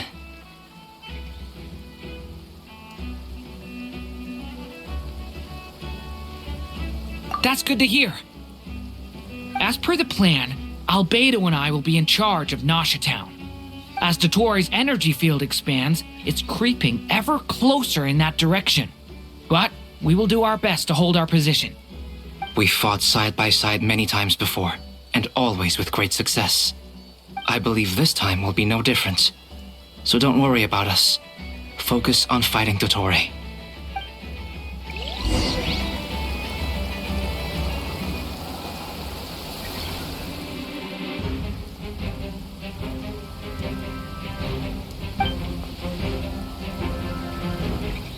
Here they come.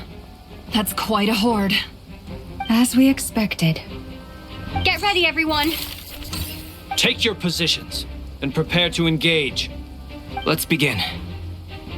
I'm at the ready.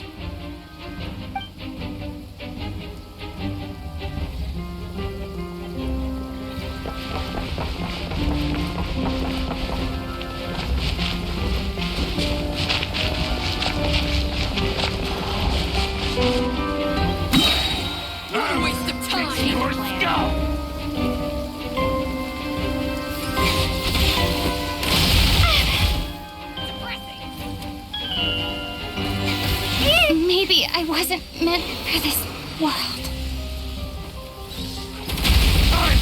Big one! Burn no more.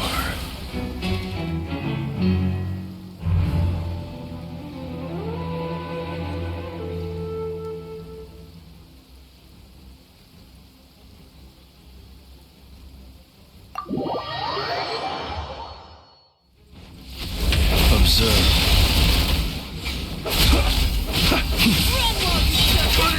Night falls. See you at the graveyard.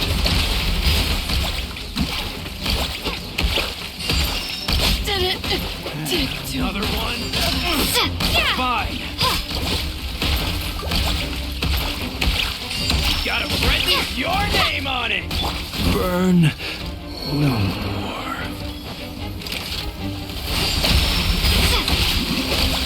You're pretty strong.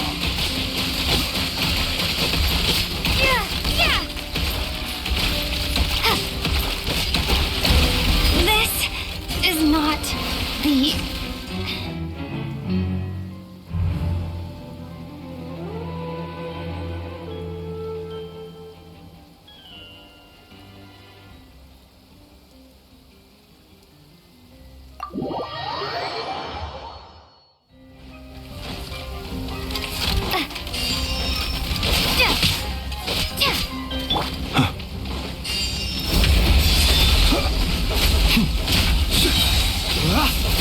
Night falls.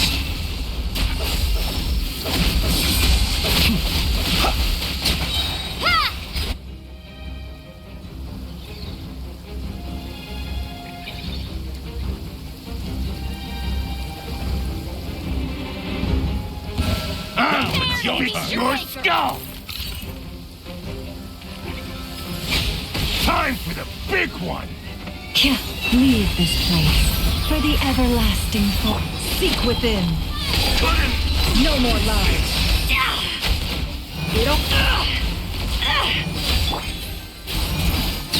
These creatures cannot stand against us. Oh, fighting talk. Just don't let your guard down. That goes without saying. I'm hardly the risk taker in this group. Excuse me?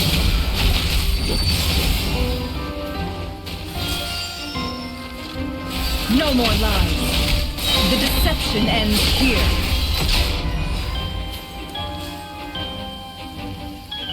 Resistance is futile. Save yourself. Forest, protect us.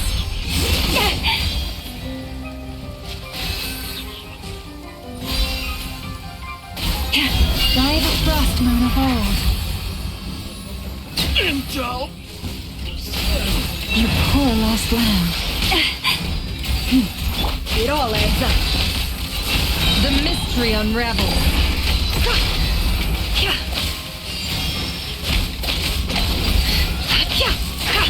Forest, protect us. For the everlasting forest.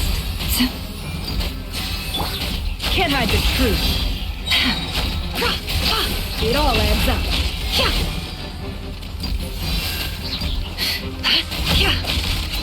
Seek within.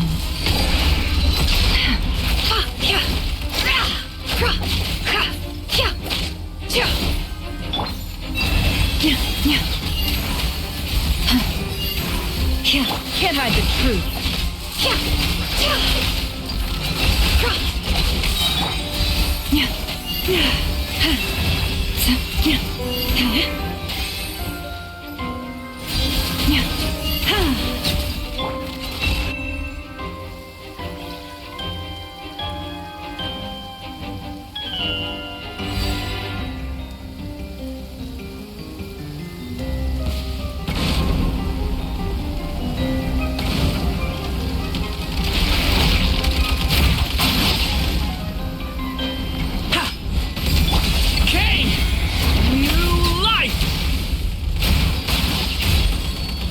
My strength is far from spent. That was easier than I thought. Naturally. What do you mean? Does this make a good ending? Is it because, as created beings go, we're of a higher level than them? Very good. You understood what I was implying.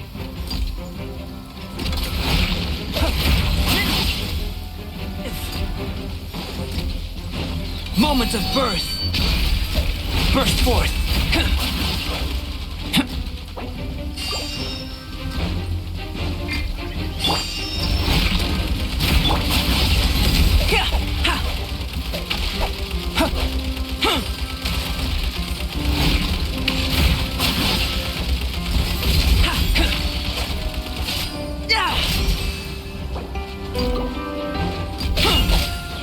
Come into being. Burst forth.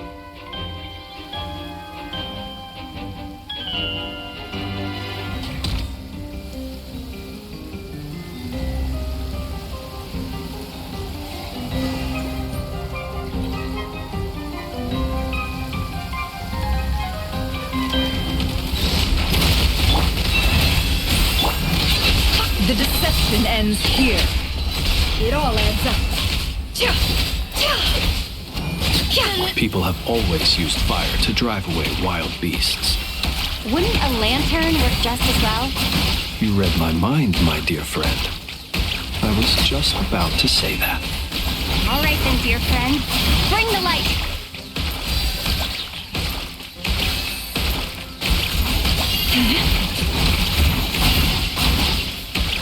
With one heart, we pray.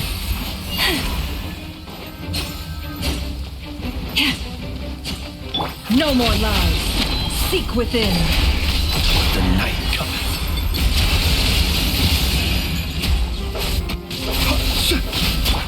Water jet!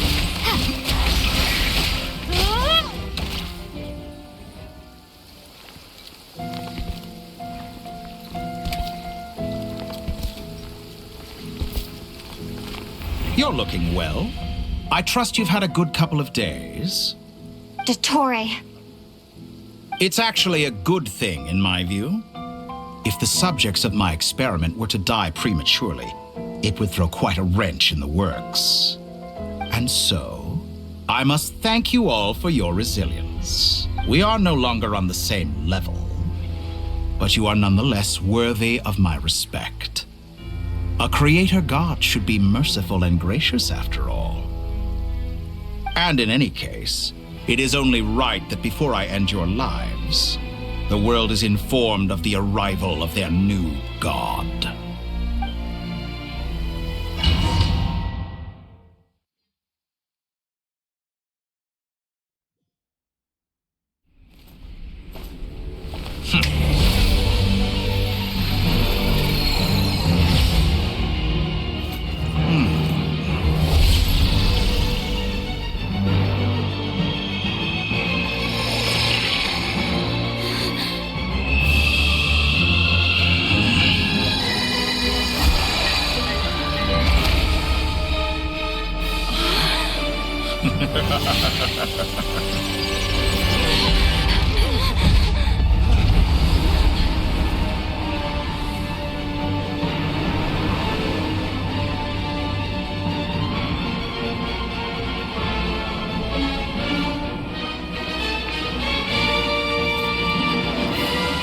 The experiment begins.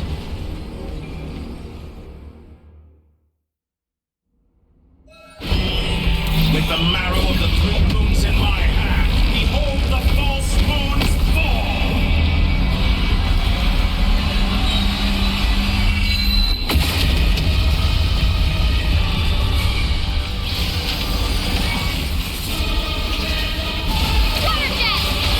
Can I the truth? The deception ends here. It all ends. Leave this place. Pathetic. Be silent. Observe. Can't hide the truth. You cannot face me. Water jet! Foul. Protect us.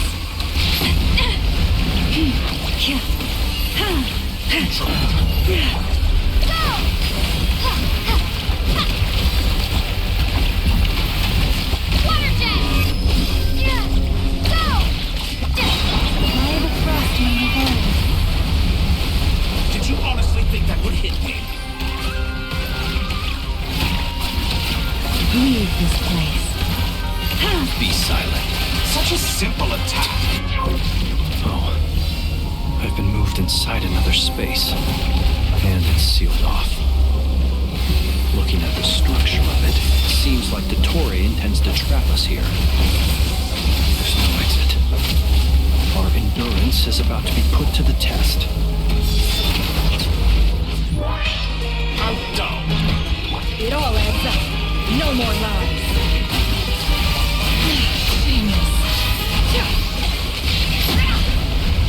Your poor lost lamb.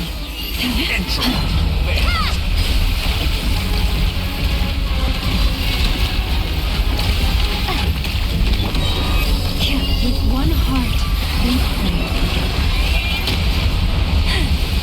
Did you honestly think that would hit me? Good. Keep it up. You cannot face me. Found.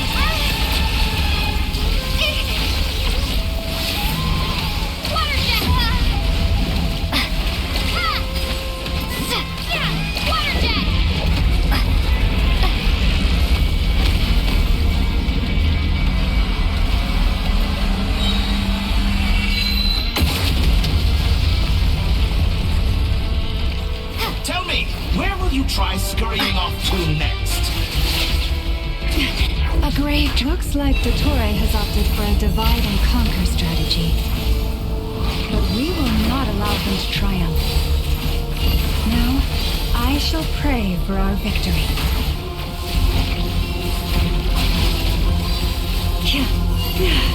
Leave this place. Water jet! Intro. Then to me.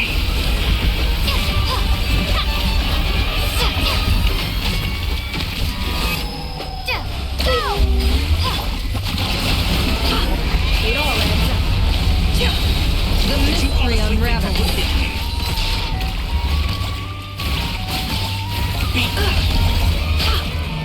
Found you.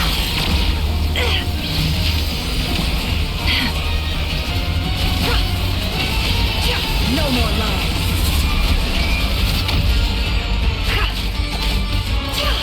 Pathetic.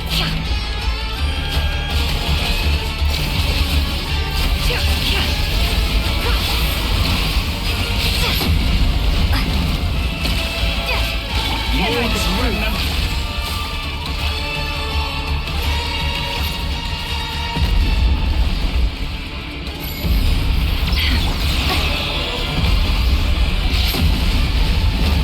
Water jet! Be annihilated. That which cannot stand against me. I better wrap this up. What's this supposed to be? There really is no way out. We'll see about that, Dottore.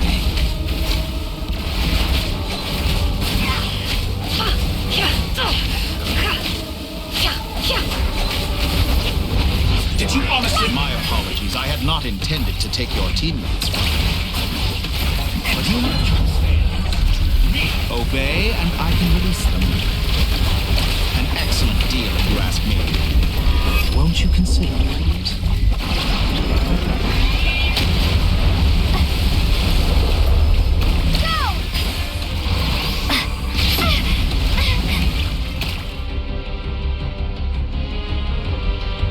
I'm aware you've been working on some little tricks to surprise me with, but it appears that none of them have come to fruition. My guess would be that you're trying to bring Columbina back. But then, where is Sandrone? Or are you trying to buy time for her? I always found their friendship to be a curious phenomenon. Two highly incongruent personalities, and yet they share a deep connection. Speaking of Columbina, I once saw her as like a younger sister. We got along quite amicably while she was with the VIII. But then one day she suddenly decided she would refuse to take part in any further experiments. To this day, I truly don't understand what I could have done to upset her so much. It's such a pity. I could have had a sister, a family. But alas, she grew to dislike me. You're not fit to be family to her. That I can't deny. So many people, all obsessed with playing out the same tired old dramas. This world is rotten to the core. And then there's you. You had every opportunity to reach the right conclusion. The thought of killing you off like this? But I maintain that I approached you in good faith, so I will offer you another chance. Will you work with me? You have until I count to 10 to make your choice. 1, 2, 3. Not in a million years.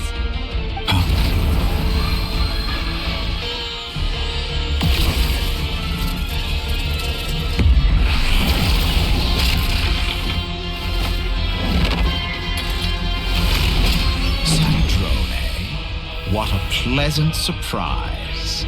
I didn't think you'd join us all the way up here. You're as sick and twisted as ever. Don't fool yourself into thinking anyone's grateful for the chances you're offering them. Sandrone, but the formula hasn't finished running yet. Funnily enough, I was just discussing a collaboration opportunity with the Traveler, and then I see you, who I must say is a good example of an opportunity gone to waste. Gone to waste? I said that everyone would get one chance, and you've used yours to march right back into the lion's den. So yes, it's an utterly wasted opportunity. And what makes you think I believe a word that comes out of your mouth? I was planning on disposing of your little formula after wrapping up more urgent business here. Since you've taken the trouble of serving it to me on a silver platter, I can simply bring it forward in the schedule.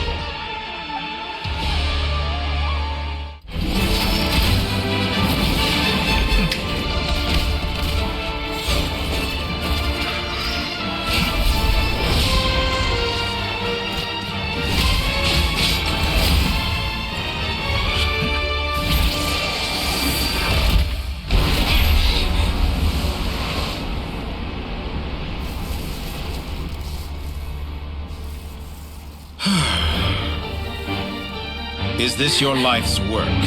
This piece of trash?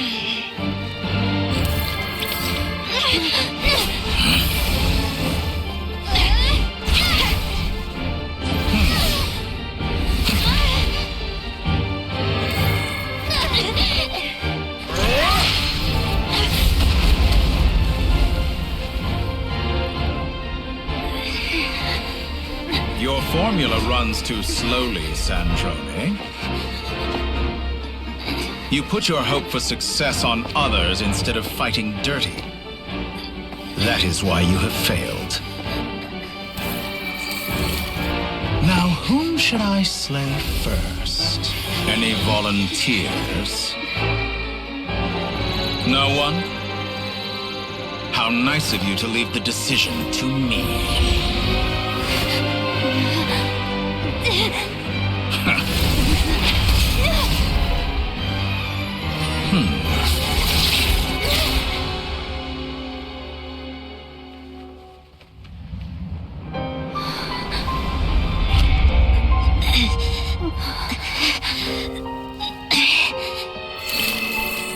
Oh, how unexpected. Sandrone, any last words for me, comrade?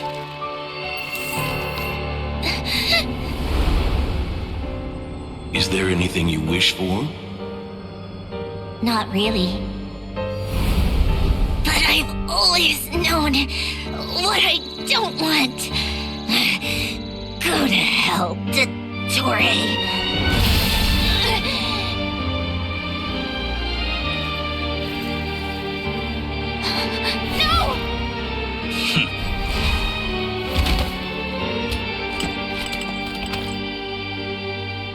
And now, you have failed.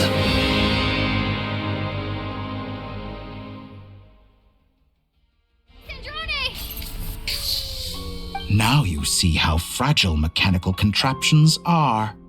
Just a gentle tap, and they fall to pieces. However keen of an inventor Sandrone may have been, her death spells the end of the formula that was running inside her body. Of course, I have to commend her for making it this far. As her colleague, I have to admire her stubborn tenacity. Now, it is time for you to take your place by my side. My count was interrupted, but the second chance I extended to you still stands. Once again, you are welcome to join me. By now, I'm sure you have gained a greater appreciation for the power and authority I wield. What is stopping you from embracing a new world of endless possibilities? Not in the mood to talk? As you wish. You seem less talkative than usual today.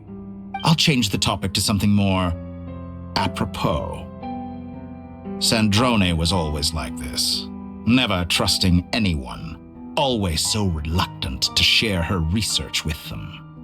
Objectively speaking, she had her strengths. It is remarkable how she extracted and even optimized the world formula from so much data. But her inability to trust was her undoing. Had she allowed someone else to monitor or run the formula for her, you might still have a chance at victory even now. But regrettably, she was a stubborn fool. As much as it pains me, she had to go. Dottore, maybe this is news to you, but people can change. Columbina surprised you when she escaped, and I think Sandrone would surprise you too. Change? You can twist the truth however you want, but I see it clear as day. You're the one who can't trust other people. Is that how you see me? By this point, what can you hope to do about it? It is pointless to fight on. You've already lost. Wrong. You can't win this, Dottore.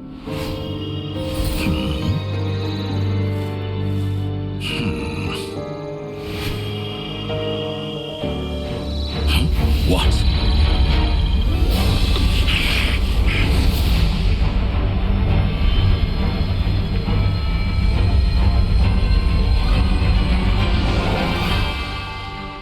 My formula can get us 90% of the way.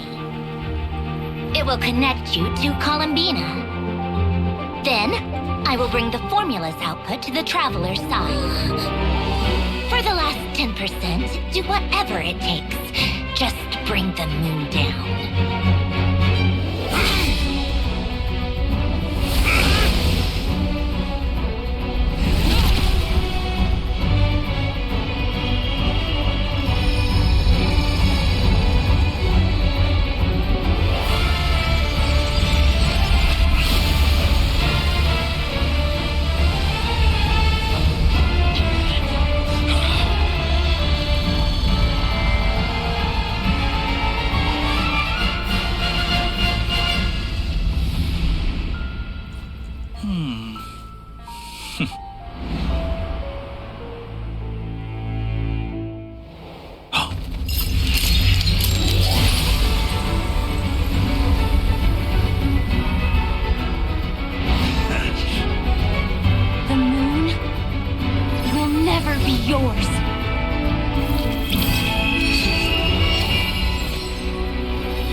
I turn my body into moonlight and pour it over Nodcry.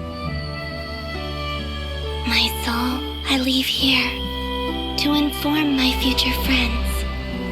Lastly, I will hide the Trilune Authority within the Frost Moon. And when my body, soul, and authority are reunited, finally...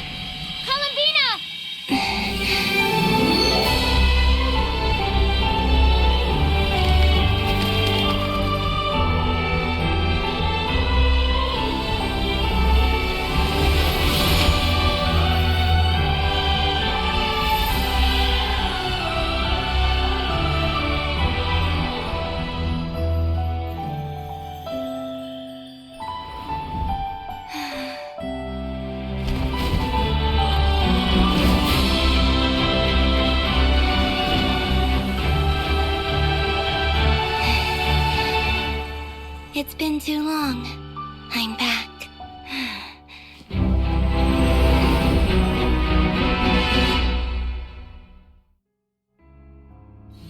Stay focused on the battle, Traveler. What a touching reunion.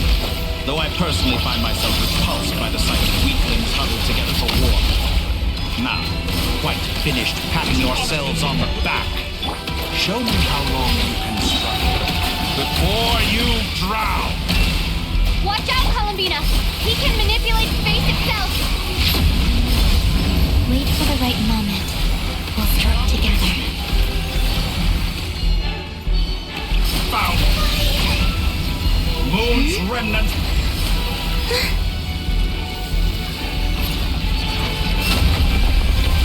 Pathetic!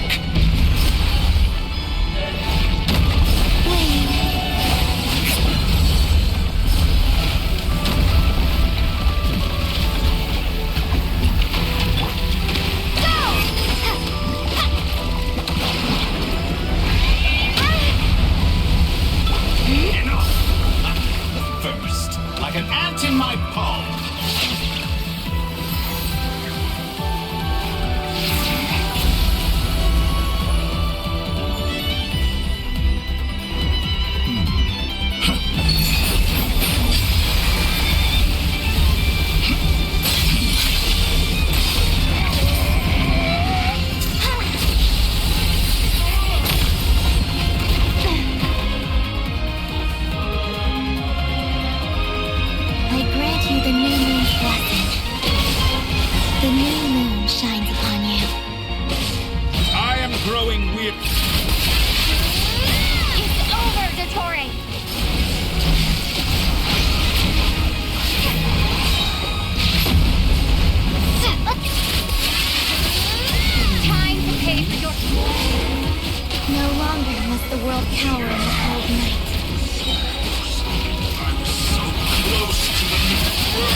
With your fate!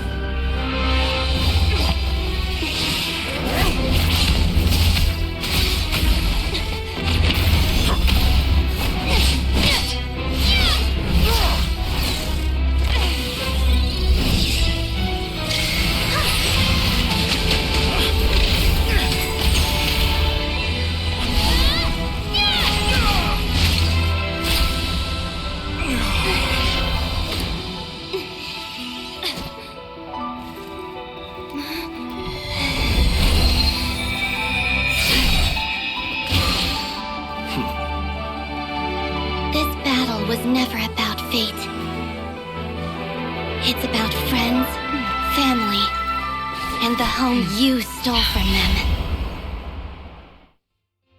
So dull. Only the weak rely on each other for comfort. You shall see. Once I transcend fate, you will be nothing but fodder for my grand experiment! That will never happen.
This loathsome world.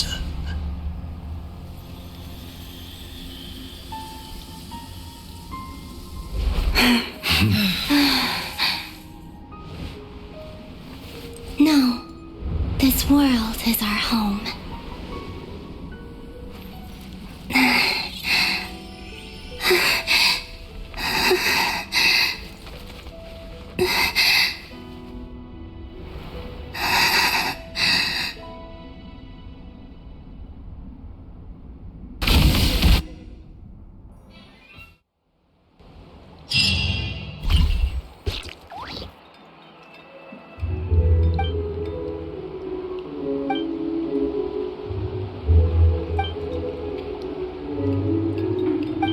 No, you're doing it wrong.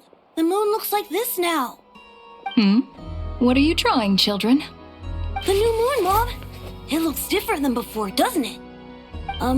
Also, can I go buy a sugar sculpture today? Please? Just one? All right. I suppose today is a special day after all. Almost like a festival. Extra, extra! Get the latest Nasha Express here! Post-disaster report! Nasha Town reborn beneath a new moon!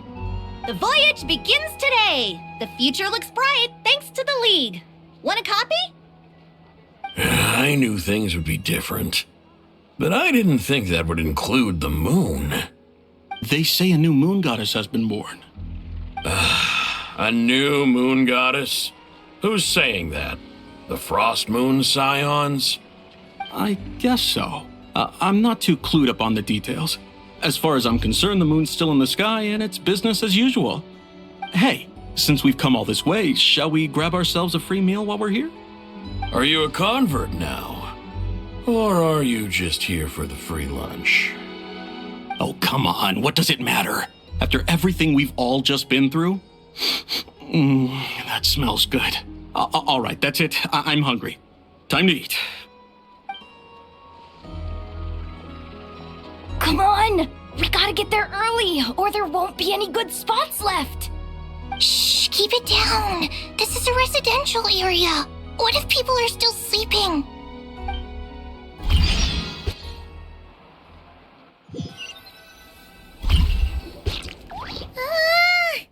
Why is it so noisy outside? It's okay.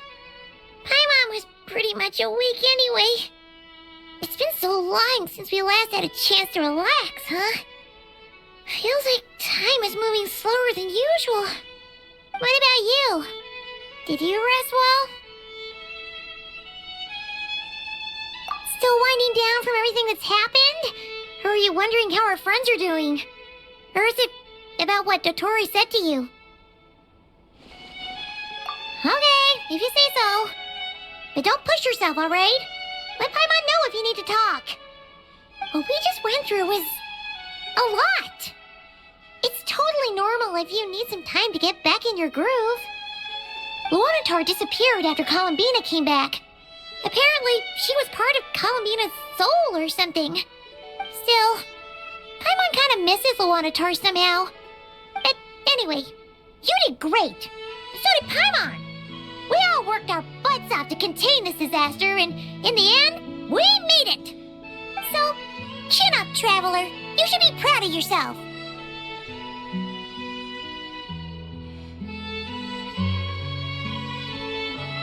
Hey!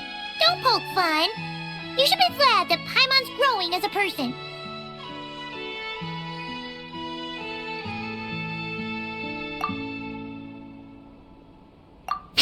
Paimon didn't think you'd mention it.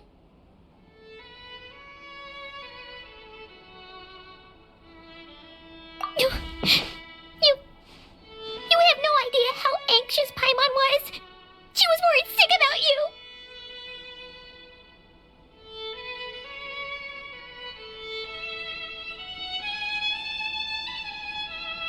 Well, if you really want to show Paimon you're sorry, you're gonna need to make it up to her. You better be ready to splash out on a lavish meal.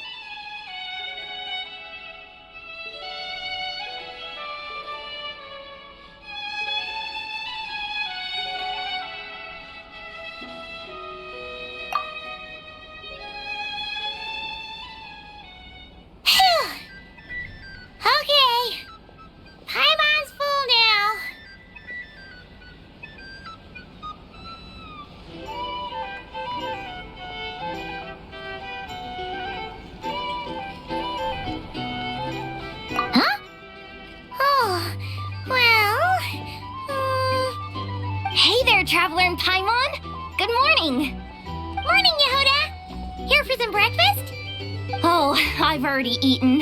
Just need some water. I was mostly worried you might forget what day it was today. So, I came over to remind you. Careful there, Paimon. Too much food will make you drowsy.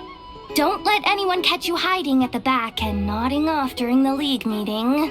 You should probably be saying that to Aino. She's the baby of the group, if anyone. True. You know, I'm surprised that all these competing groups are actually coming together to try to solve things together. Definitely a first for Nodcry. Well, nothing like a region-wide calamity to bring people together. After that, surely even the most self-interested people have to realize that going it alone isn't worth the risk, right? Try telling Boss Neff that. She's not exactly convinced that people are gonna get with the program. Really? But if she's so pessimistic about it, why'd she agree to be the Curatorium's representative in the league? Probably 'cause even though unity sounds like a pretty far-fetched idea, the benefits it would bring make it worth a shot. I think things will work out, though. I swear, Nodcry feels like one big family now with everything that's happened. More than it used to, anyway. Paimon's with you on that one. And it seems like plenty of other people agree, too. Just listen to the bustling streets. All right. Everyone's been rebuilding these last 2 weeks, and the evacuees have been coming back in droves. Life's slowly returning back to normal. Which means my workload's probably gonna shoot back up. Were you about to head out? There's still some time before the ceremony begins, you know. Yeah, we were gonna take a stroll around the square and say hi to some friends first. Sounds good. See you later then.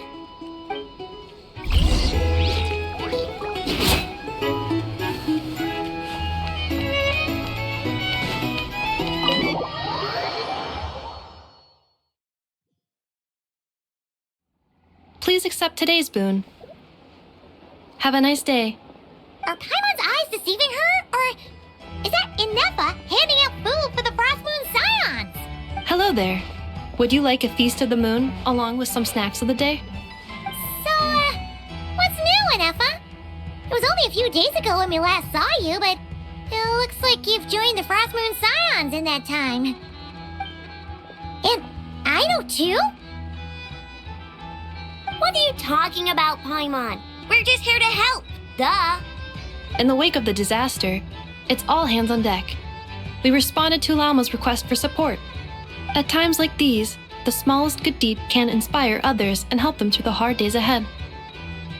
And we're using eggs and heating tubes to make that a reality. In true Krumkake Crush Up style! Enough! Did you hear that? The Traveler said I did good. The Traveler! That's because it's true, I know. Proposal.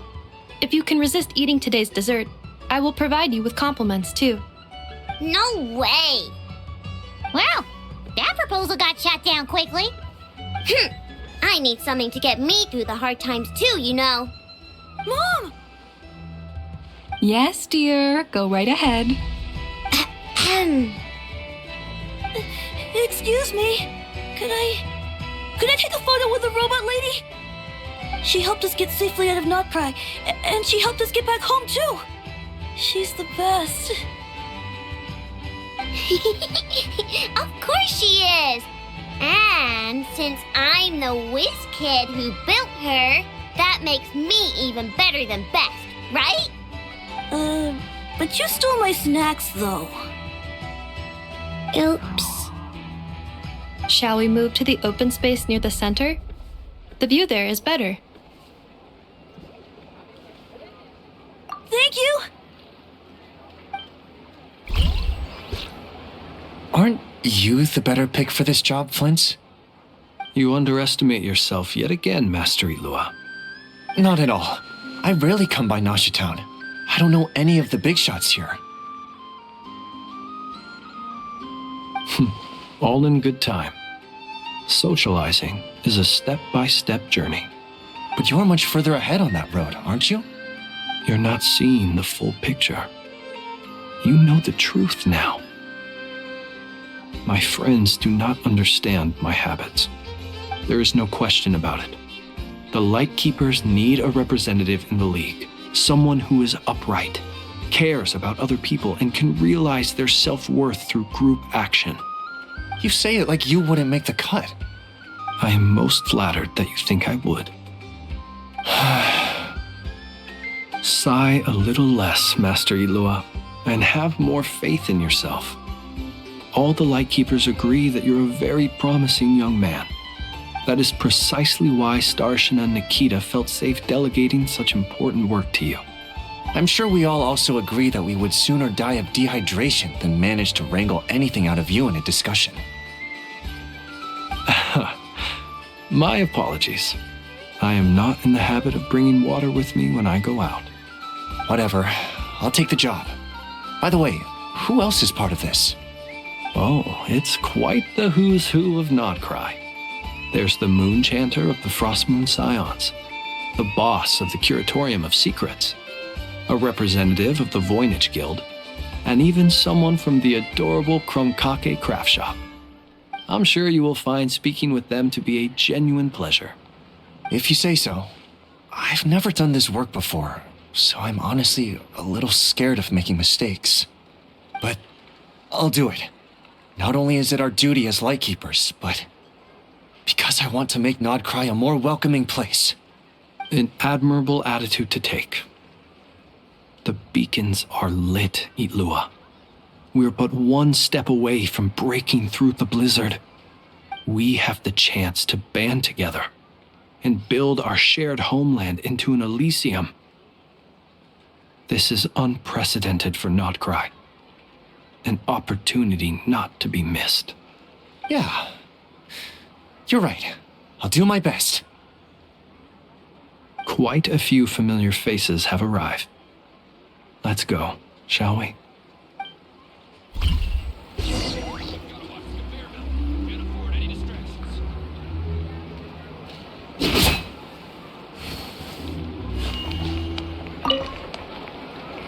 You look so cool when you fly, Miss Robot, and when you use your spear, too! And even though you took my snacks, it's pretty cool that you can build stuff like this. You've got so many inventions. It's amazing! Also... Micah, we need to go now. 1 second! Please take this Feast of the Moon, as well as some snacks. Share them with your mother and your lovely family.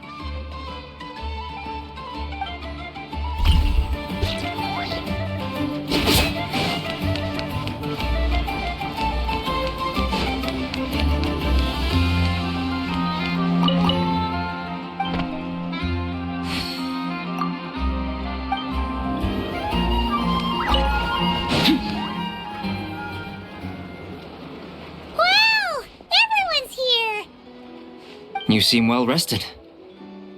I know no one's asked, but I'm sure you all want to know, so let me just say, we're doing great. Thanks.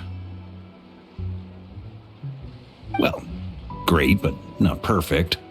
Starting to lose my mind from boredom. Can't drink a drop of alcohol while I'm waiting for my wounds to heal. I'm sure you had a sneaky swig or two. Wait, how'd you find out? I'm sure you must be missing Mondstadt after all these years away, Grandmaster. Yeah, you could say that again. Every time I get news from Mondstadt, it makes me want to go back and see the place for myself. Honestly, once things are wrapped up here, I think it'll be time to head back home.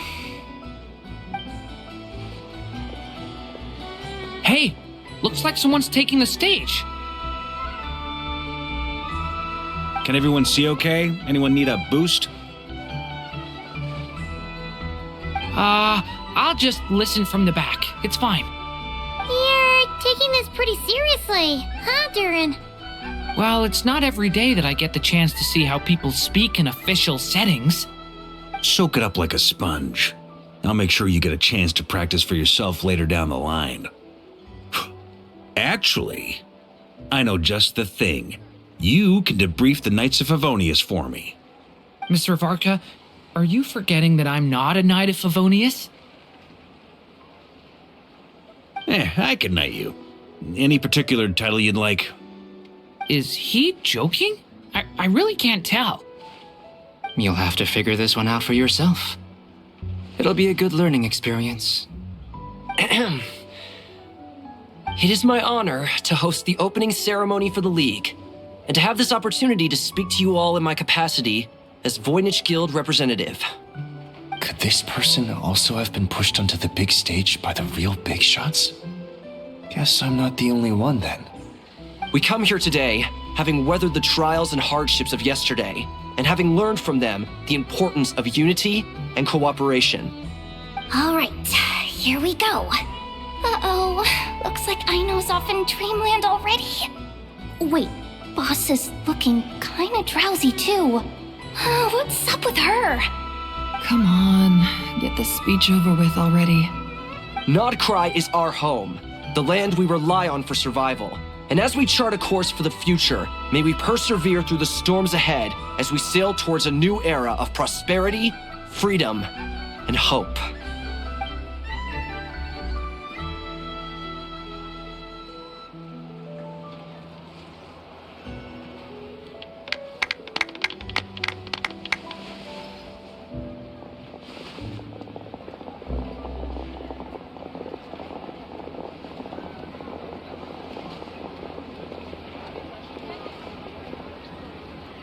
Looks like we'll have more opportunities to travel in the future. I'm sure you'll cope, Lady Moonchanter, given how fleet of foot you are. Unfortunately, I suspect I'll be too busy at the curatorium to act as your host. We have a busy schedule, not to mention an international network of contacts to manage. It'll be all right. I'll just check your schedule with Yehoda well in advance. And if she's not available, I can simply ask Ashru. So giving my employees extra workload isn't enough for you? You're really going to drag my cat into this too? I thought you'd approve. Aren't you forever increasing your employees' workloads? That's a bold statement. Are all the Frost Moon Scions feeling more audacious now that your moon goddess has returned? Columbina's return has brought joy to all who care about her. That includes both you and me. As for the Frost Moon Scions, we are learning how to thrive independently, without relying on the moon goddess. It is up to us to make our home a more livable place. Joining the League is one of the steps we are trying towards that end. I like the word try. It's nice and non-committal. You can opt out at any time and still say you tried. You don't see a bright future for the Frost Moon Scions? Or did you mean the League? I'm just not as optimistic as you. The Frost Moon Scions should count themselves lucky that they have a leader as stubborn and enterprising as you. But Nodcry's a big place, with all kinds of people. Most of them don't enjoy answering to a leader, or even listening to reason. Well, that's where you and your methods come in.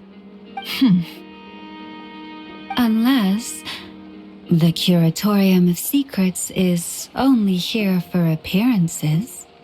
For now, yes. And that won't change until this venture becomes worth my while.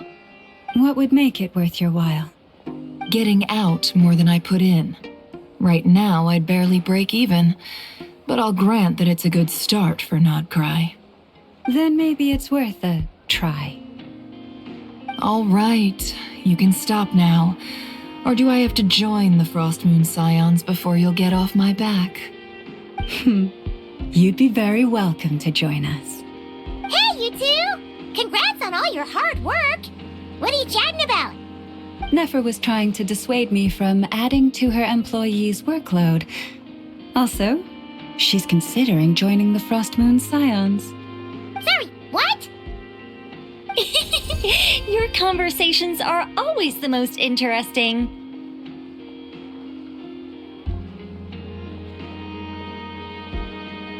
Would you two care to join me for some tea before heading to your next destination?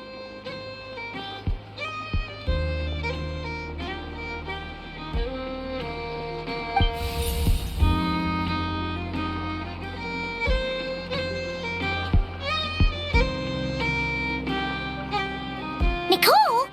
Wait, where are you? Aren't you gonna show up today? Sadly not. I'm otherwise occupied right now. I'm sorry, Paimon. I can hear how disappointed you are. If it's any consolation, let me say that how things appear on the surface is a far cry from what they are at their core. Perhaps you'll feel better if you focus on the fact you have a special line of communication with the great mage herself. Okay? Has something happened? No, or not yet, anyway. Well, that's not ominous at all.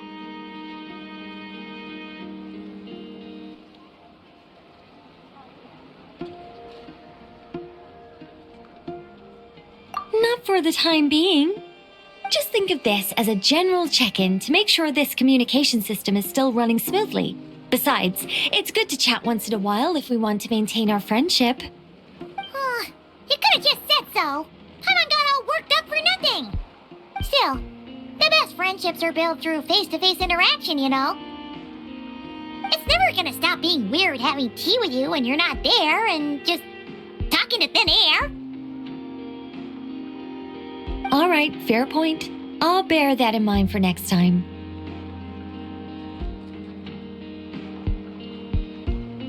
Yeah. Any update on that crisis at the world's borders? Alice just informed me that they had their work cut out for them, and now everyone's thoroughly exhausted.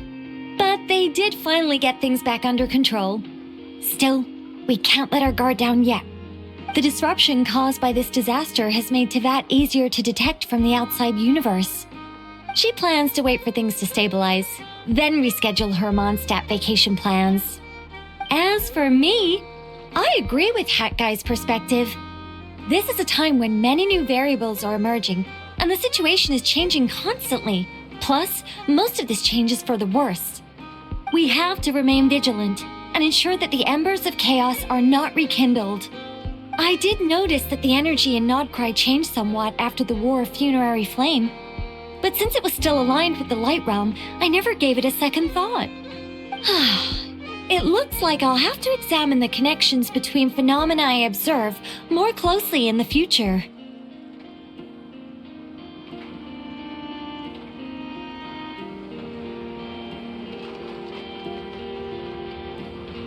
Just doing my duty. It's more or less second nature by now. Of course. To give you the full picture, I'd have to start with the substance from which angels were formed. Never mind. Paimon's right. Showing off my knowledge would be much more satisfying in person. By the way, you did receive the gifts from the Hexen Circle, yes? I'm not trying to claim credit or anything, but my pride demands that I at least mention it. They're quite similar to the protective talisman that Alice gave Dory, but with some very special enhancements. Oh, so that's what kept our friends safe when Dory trapped them. Indeed, we went to great lengths to make sure they were invisible to his eyes.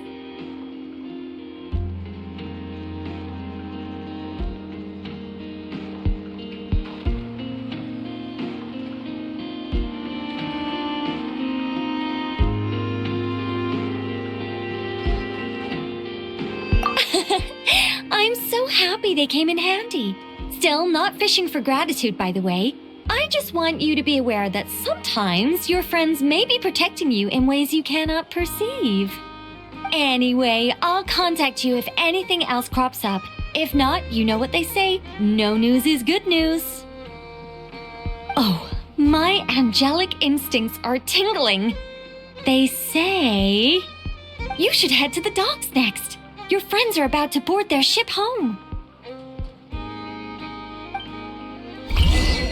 Nothing warms the soul like piping hot food. The people here somehow seem even freer than those in Mondstadt.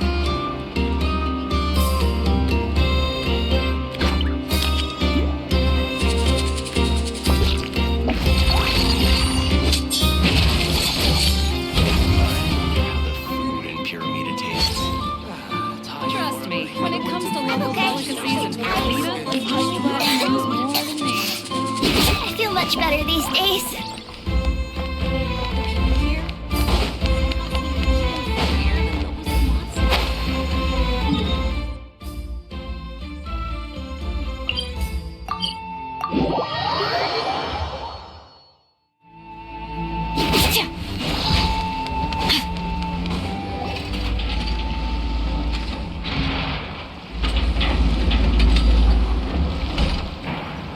You're here. You're here too, Hat Guy. Are you heading back together? No. I'm bound for Sumeru, and she for Fontaine. We just happened to cross paths at the harbor.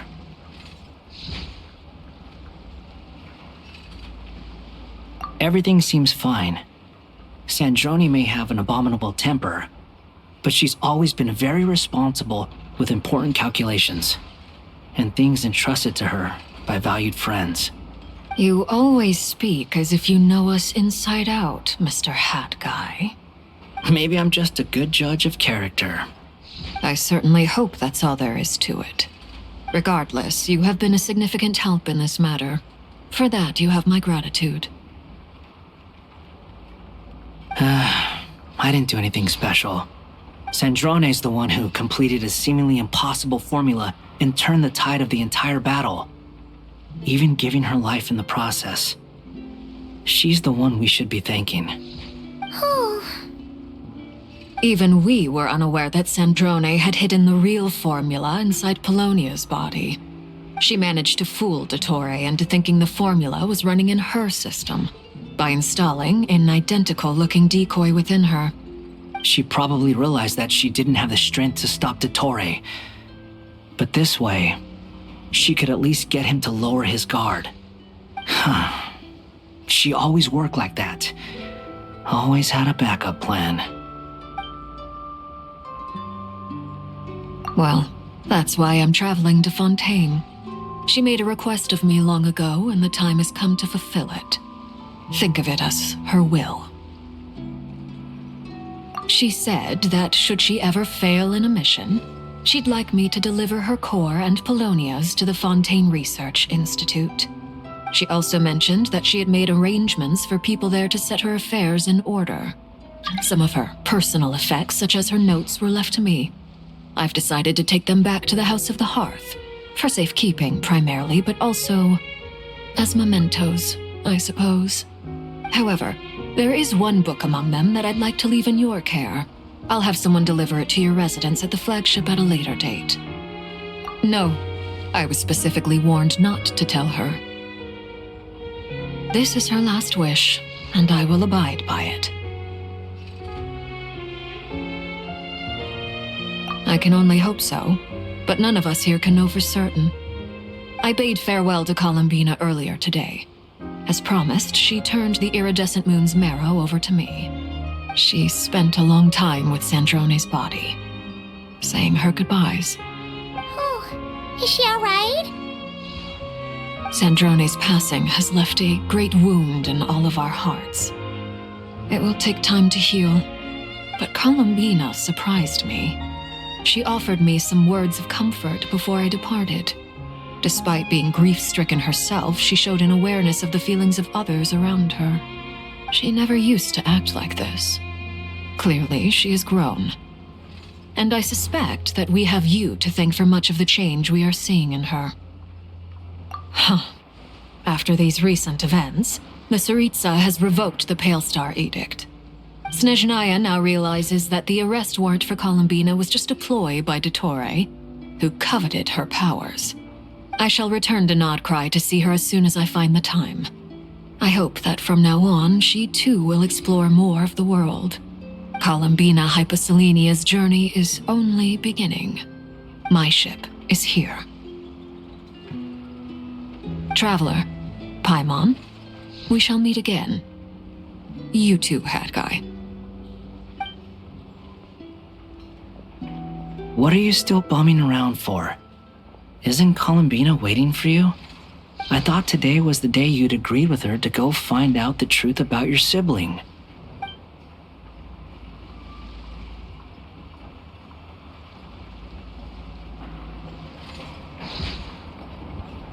You're afraid you won't like the truth when you see it. Well, this is new. I was starting to think that nothing could scare you. Don't say that! Wouldn't you be if you were in this situation? Fair point. But I'd say I have more experience facing up to unpleasant truths than the traveler. They say blood's thicker than water. I know how much you need your family back. More than you need any of your friends. And I'm sure that all your real friends understand that too. No matter what the truth turns out to be, they will stick by you and support you, whatever decision you make. Finding the truth is important. But more important still is what you choose to do once you've found it.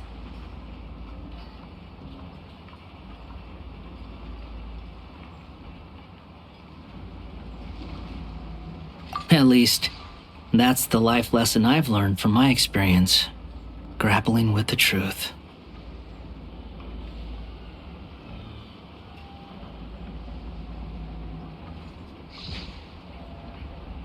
What?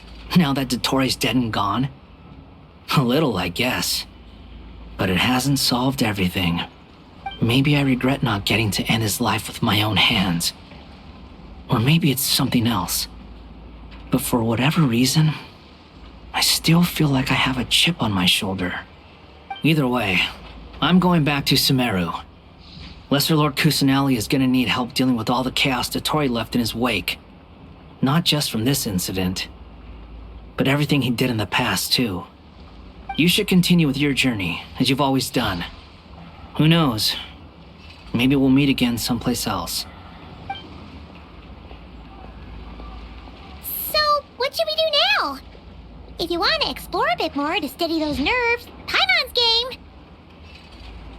After all, when Columbina said she knew where your ship was hidden, Paimon promised to give you two some alone time with the truth.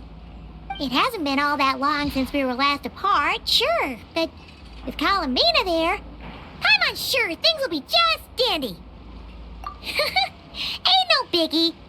Paimon might be all about that food and fun, but she knows how to do right by people.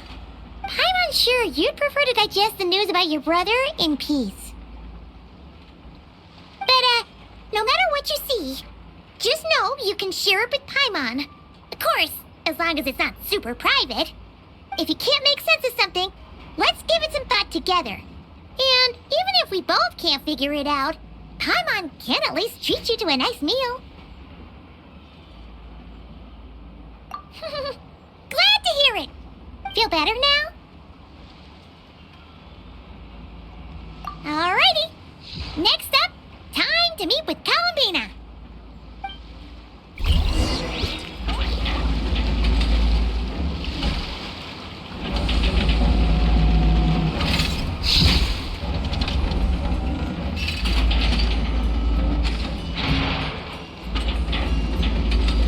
All things come to an end, even time itself.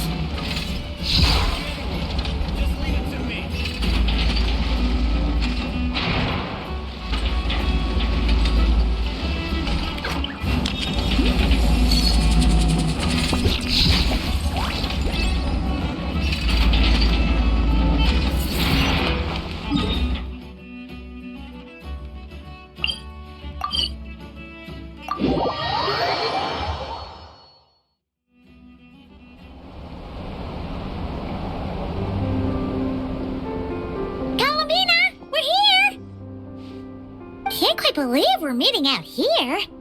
We've gotten used to walking over to Silver Moon Hall whenever we go see you. Well, you're still welcome to go there whenever you want to see me. It's just, now that it's all over, I've decided to make some changes. Try and fit in with the Frost Moon Scions, like Lama suggested. The older generation are still timid around me. They don't dare get too close, and they bow their heads when I walk by. But things are much better with the children. I see more curiosity in their eyes. Hopefully, by the time the next Moon Prayer Night comes around, I can enjoy the festival with them as myself. without having to pretend that I'm only dressed up as the moon goddess. You'll do fine, Columbina. Paimon's sure they'll realize you're super nice once they get to know you better. You really think so? When we first met, you thought I was a little up in the clouds. We were just starting out then, come on! So Alma told you, huh? I'm only teasing. I know that I have you to thank for pulling me back down to solid ground. It feels good to finally stand firm on the earth where I was born. Oh, that's great!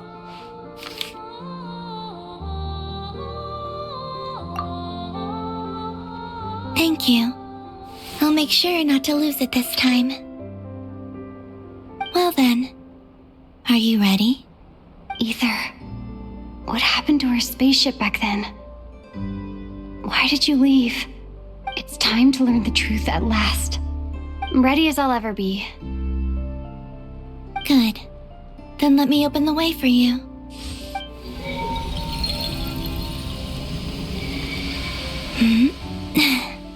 Where does this lead? To our shared destination. Huh? Do you remember me telling you about my missing prologue back when we just met? I said that my story began on the moon. But while I was inside the moon's reflection, I realized that my prologue was really hidden in the future. I just had yet to discover it at that point. The story of the time before I was born was in fact the story of my distant future. It's truly fascinating. But when I obtained the Trilunar Authority and returned to our present reality, I sensed something I hadn't expected. Your prologue. So you mean... Yes, your spaceship. All this time, it has been hidden on the Frost Moon, which lay beyond the sky. The great ruler of the firmament. The heavenly principles. Wait, them?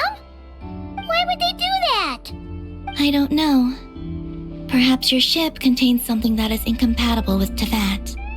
Or something that cannot be known. Oh, did I pick a bad time to say this? I know it must have been hard to work up the courage to do this. Maybe I should have waited until you were on the moon, with no chance to back out. That would have been kind of mean, you know.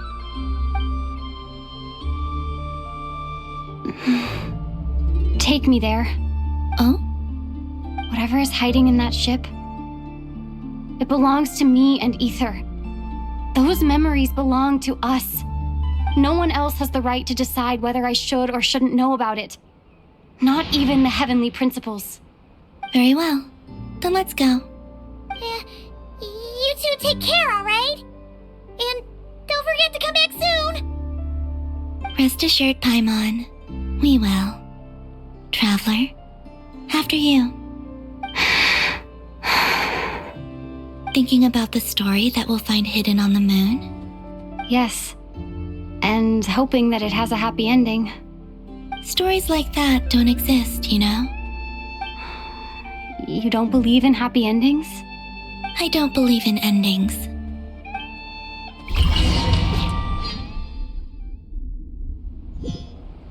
Where am I? This is the pathway I built between Tevat and the Frost Moon. The moon is very far away from us, so it could be a long journey.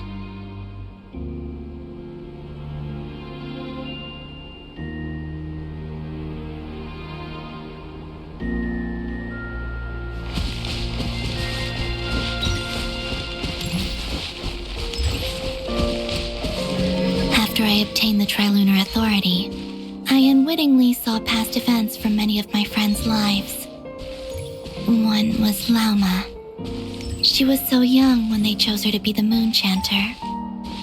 From then on, the Frost Moon Scions looked to her to bring messages from their goddess. But, for better or worse, I had left Hisi Island before she was ever born. it was not until much, much later that she met me. I think it's for the best. Because of the way things turned out, you had the opportunity to become friends. You're right. In that sense, I think we were both very lucky.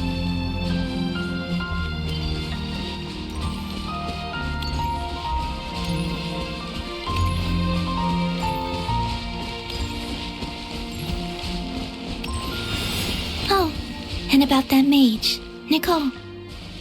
I only recently learned that she has lived in Teyvat since the time of the Three Moon Sisters.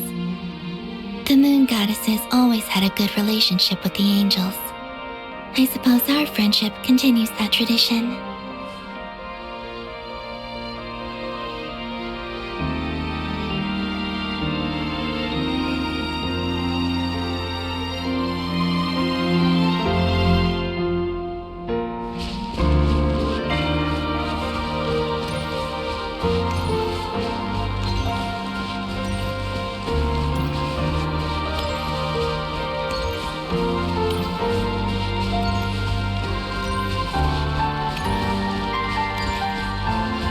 And then there's Sandrone.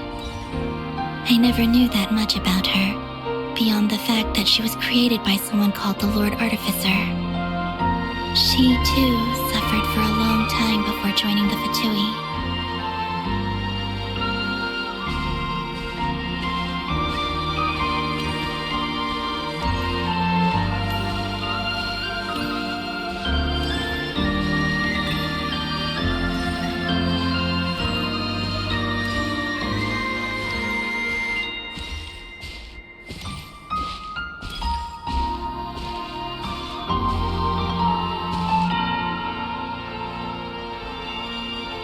How I wish I could talk to her again, even if only to hear her say nasty things to me.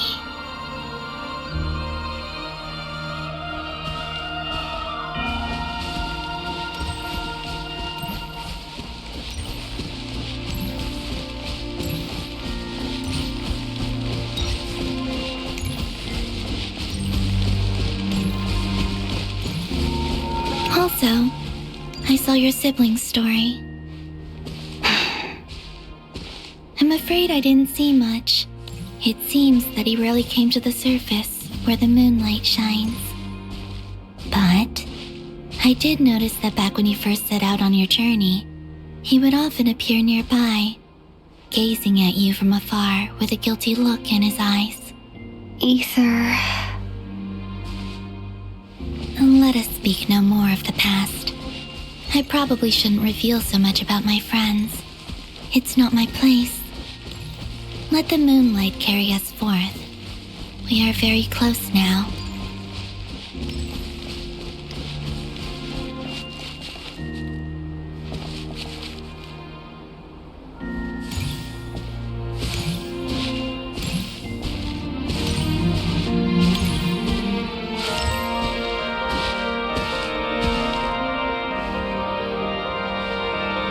After this, I'd like to bring some kuhenki to the moon as well. If they're willing, of course. What about your other friends? Will you bring them to visit too? Certainly. But I'll need to tidy the place up first. This home hasn't received any guests in a long, long time.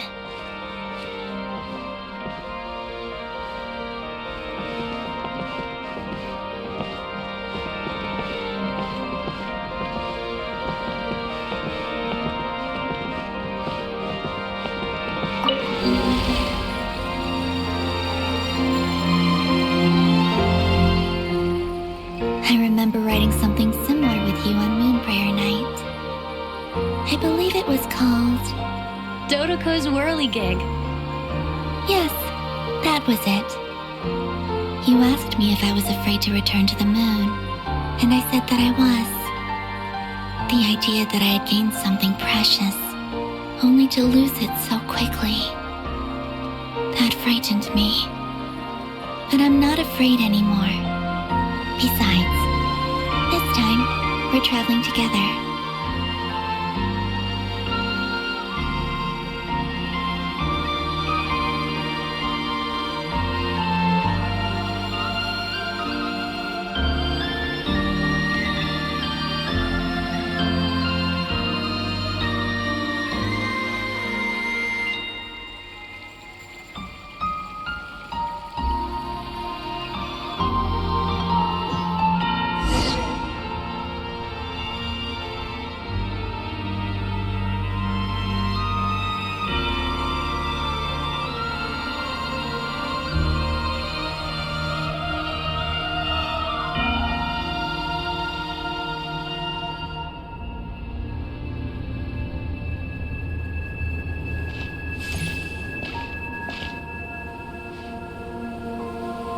We're here.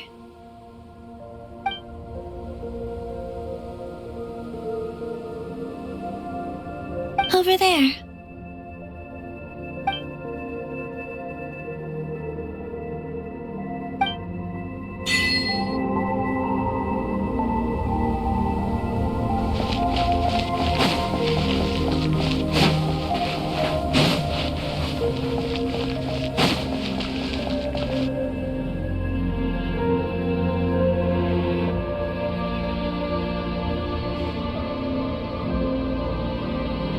Our spaceship.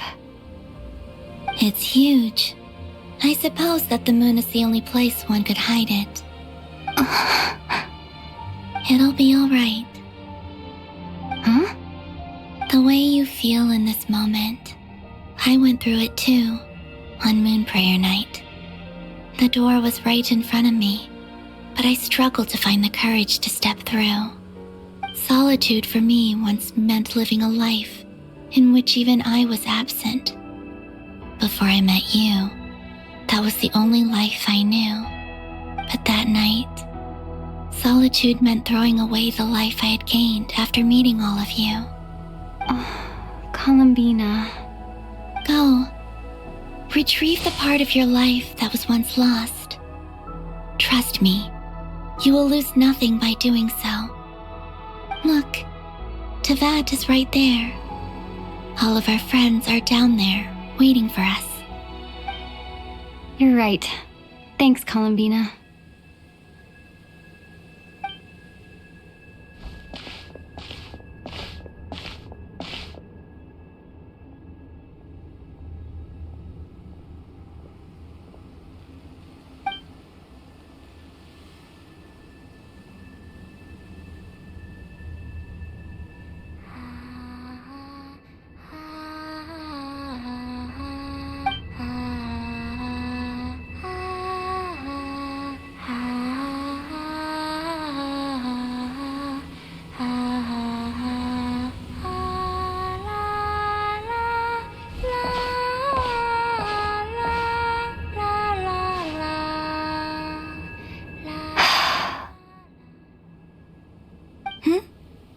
Finished?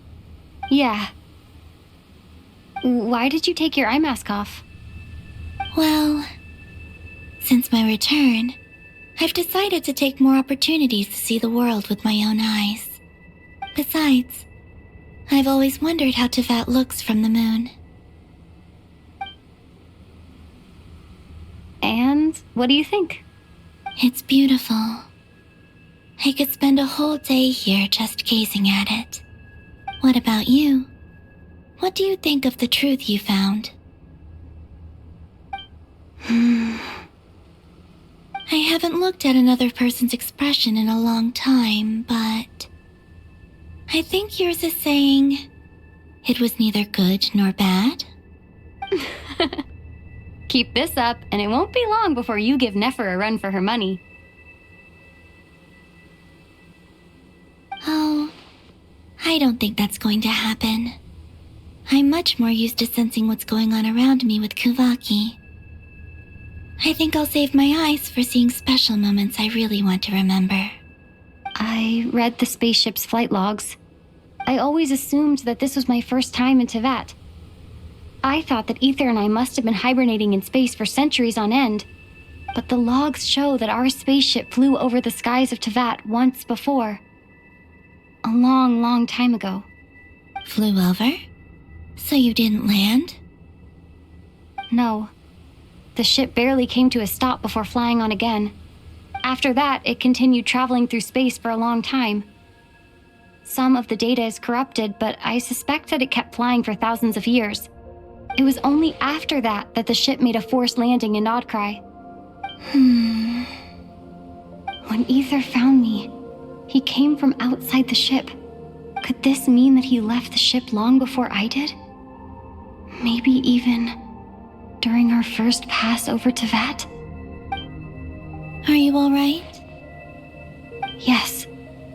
I can feel that the truth is coming together, one small piece at a time. I remember Ether telling me that when he first arrived in Conria, he could not recall the past. So this might be something that even he doesn't know. Here, I made some space for you. Your mind must be racing, and this seems like the perfect place to relax and clear your head. Oh, wait, there's one more thing. What is it? Wait here a moment.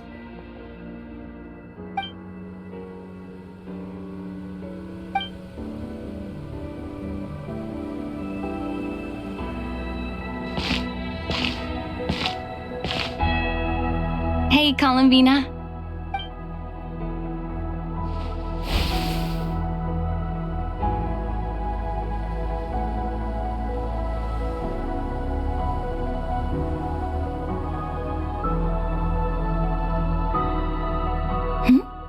Is that a new outfit? An old one, technically. It's been in a cabinet inside the ship this whole time. It's a matching pair with Ether's. He's always liked this set more. Huh. I don't think there's a huge difference. Really? Yes. It's still the same you. You're the same person, no matter what clothes you wear. Only Columbina would make an observation like that. Traveler, do you consider Teyvat your home? Home is wherever Ether is. But then, after all the time I've spent here and everything I've been through, yes, I'd say it's my home. Would you change your answer if Teyvat changed appearance? I mean, if the truth about Teyvat turned out to be different than what you thought. I don't know. But I don't think so. The truth is not what matters most to me about Teyvat.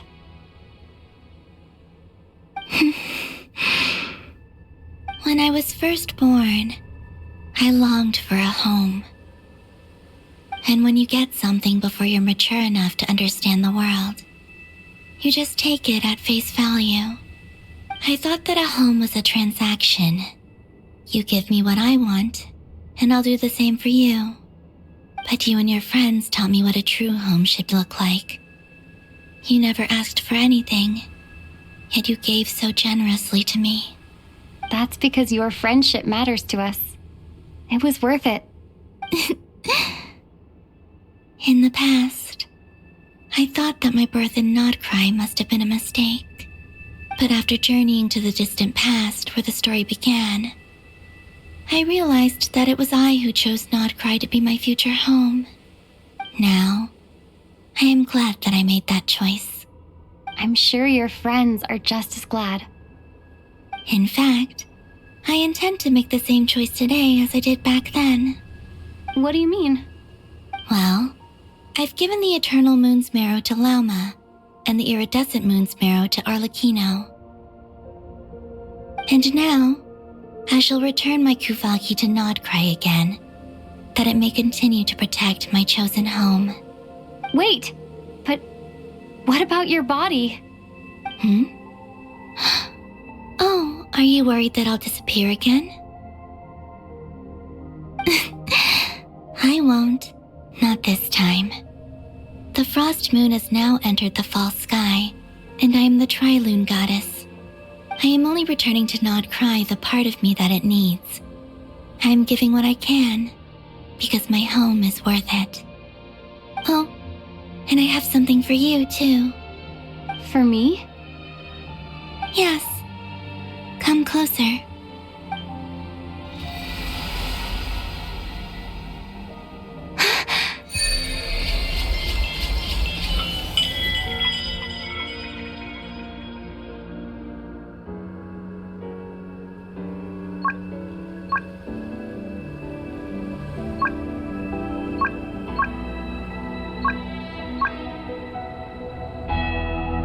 What was that?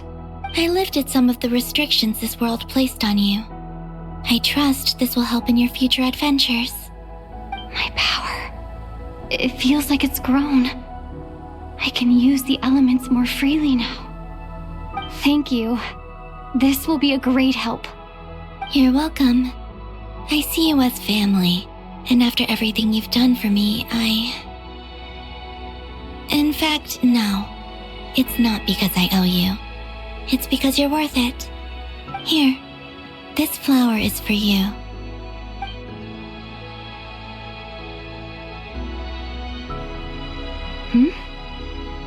Isn't this a moon prayer blossom? Yes. Don't worry. You will never see these flowers lose their color again.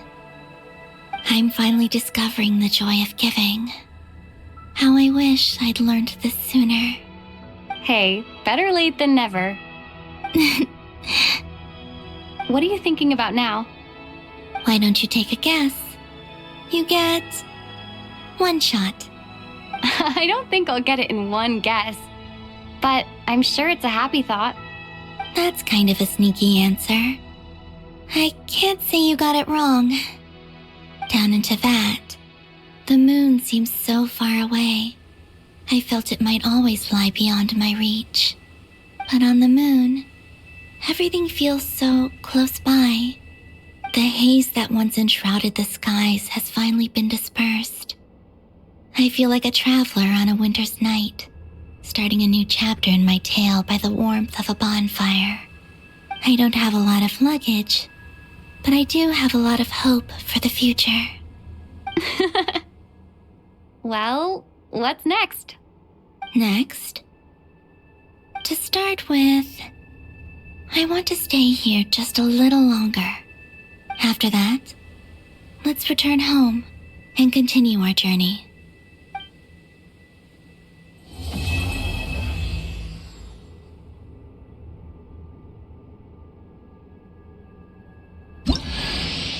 These clothes bring back so many memories.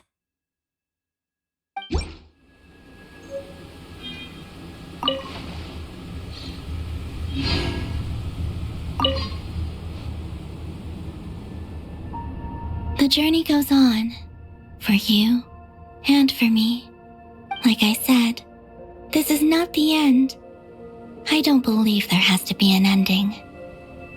Oh, is that your next destination? Most people would probably tell you to pack some warm clothes. But I experience things differently than most people, so I can't know how cold it is. In fact, it is home to quite a wondrous heat source. I think they call it Kreshnik's torch. Every city in Snezhnaya is built around one of those. I sensed the energy it gave off as I was passing by on a railway train. It felt grand and distant. I also recommend the Korolievsky troupe in Snezhnograd. They give performances quite regularly, and entry was free for harbingers. I liked them a lot.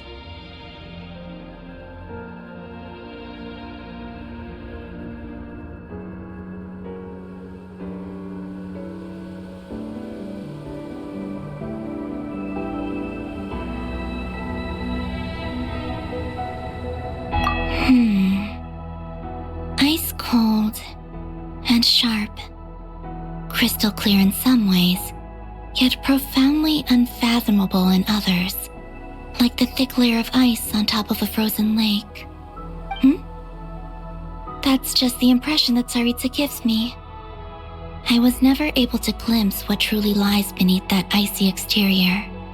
In fact, I don't think the people of Snezhnaya even know what kind of power their god wields. Maybe that's because the Tsaritsa herself has never acknowledged nor accepted that power. There's Regrator, the Rooster, and the Jester. Between them, they control a lot of what happens in Snezhnaya, but I can never wrap my head around how exactly power is split between them. I just know they are each responsible for many specific domains. I noticed that the Rooster and Regrator often appear to get along on the surface, while working against each other in secret, and theirs is not a friendly rivalry. But I wasn't particularly interested, so I tended to keep my distance. Now that I think about it, the term Mistelton often seemed to come up in connection with Project Stuja. Once things settled down in Notcry, I'd like to explore the world beyond Snezhnaya. You've told me so many stories about the other places you've been to, and all the friends you've made there. I'm curious to visit those nations and see them for myself. It would also help me learn more about the journey that has made you into the person you are today. Okay. As you continue on your journey, don't forget to gaze up at the moon once in a while. It is, after all, no longer an illusion. It shall cast down its true moonlight, connecting us in truth.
To Jean, acting Grand Master of the Knights of Favonius.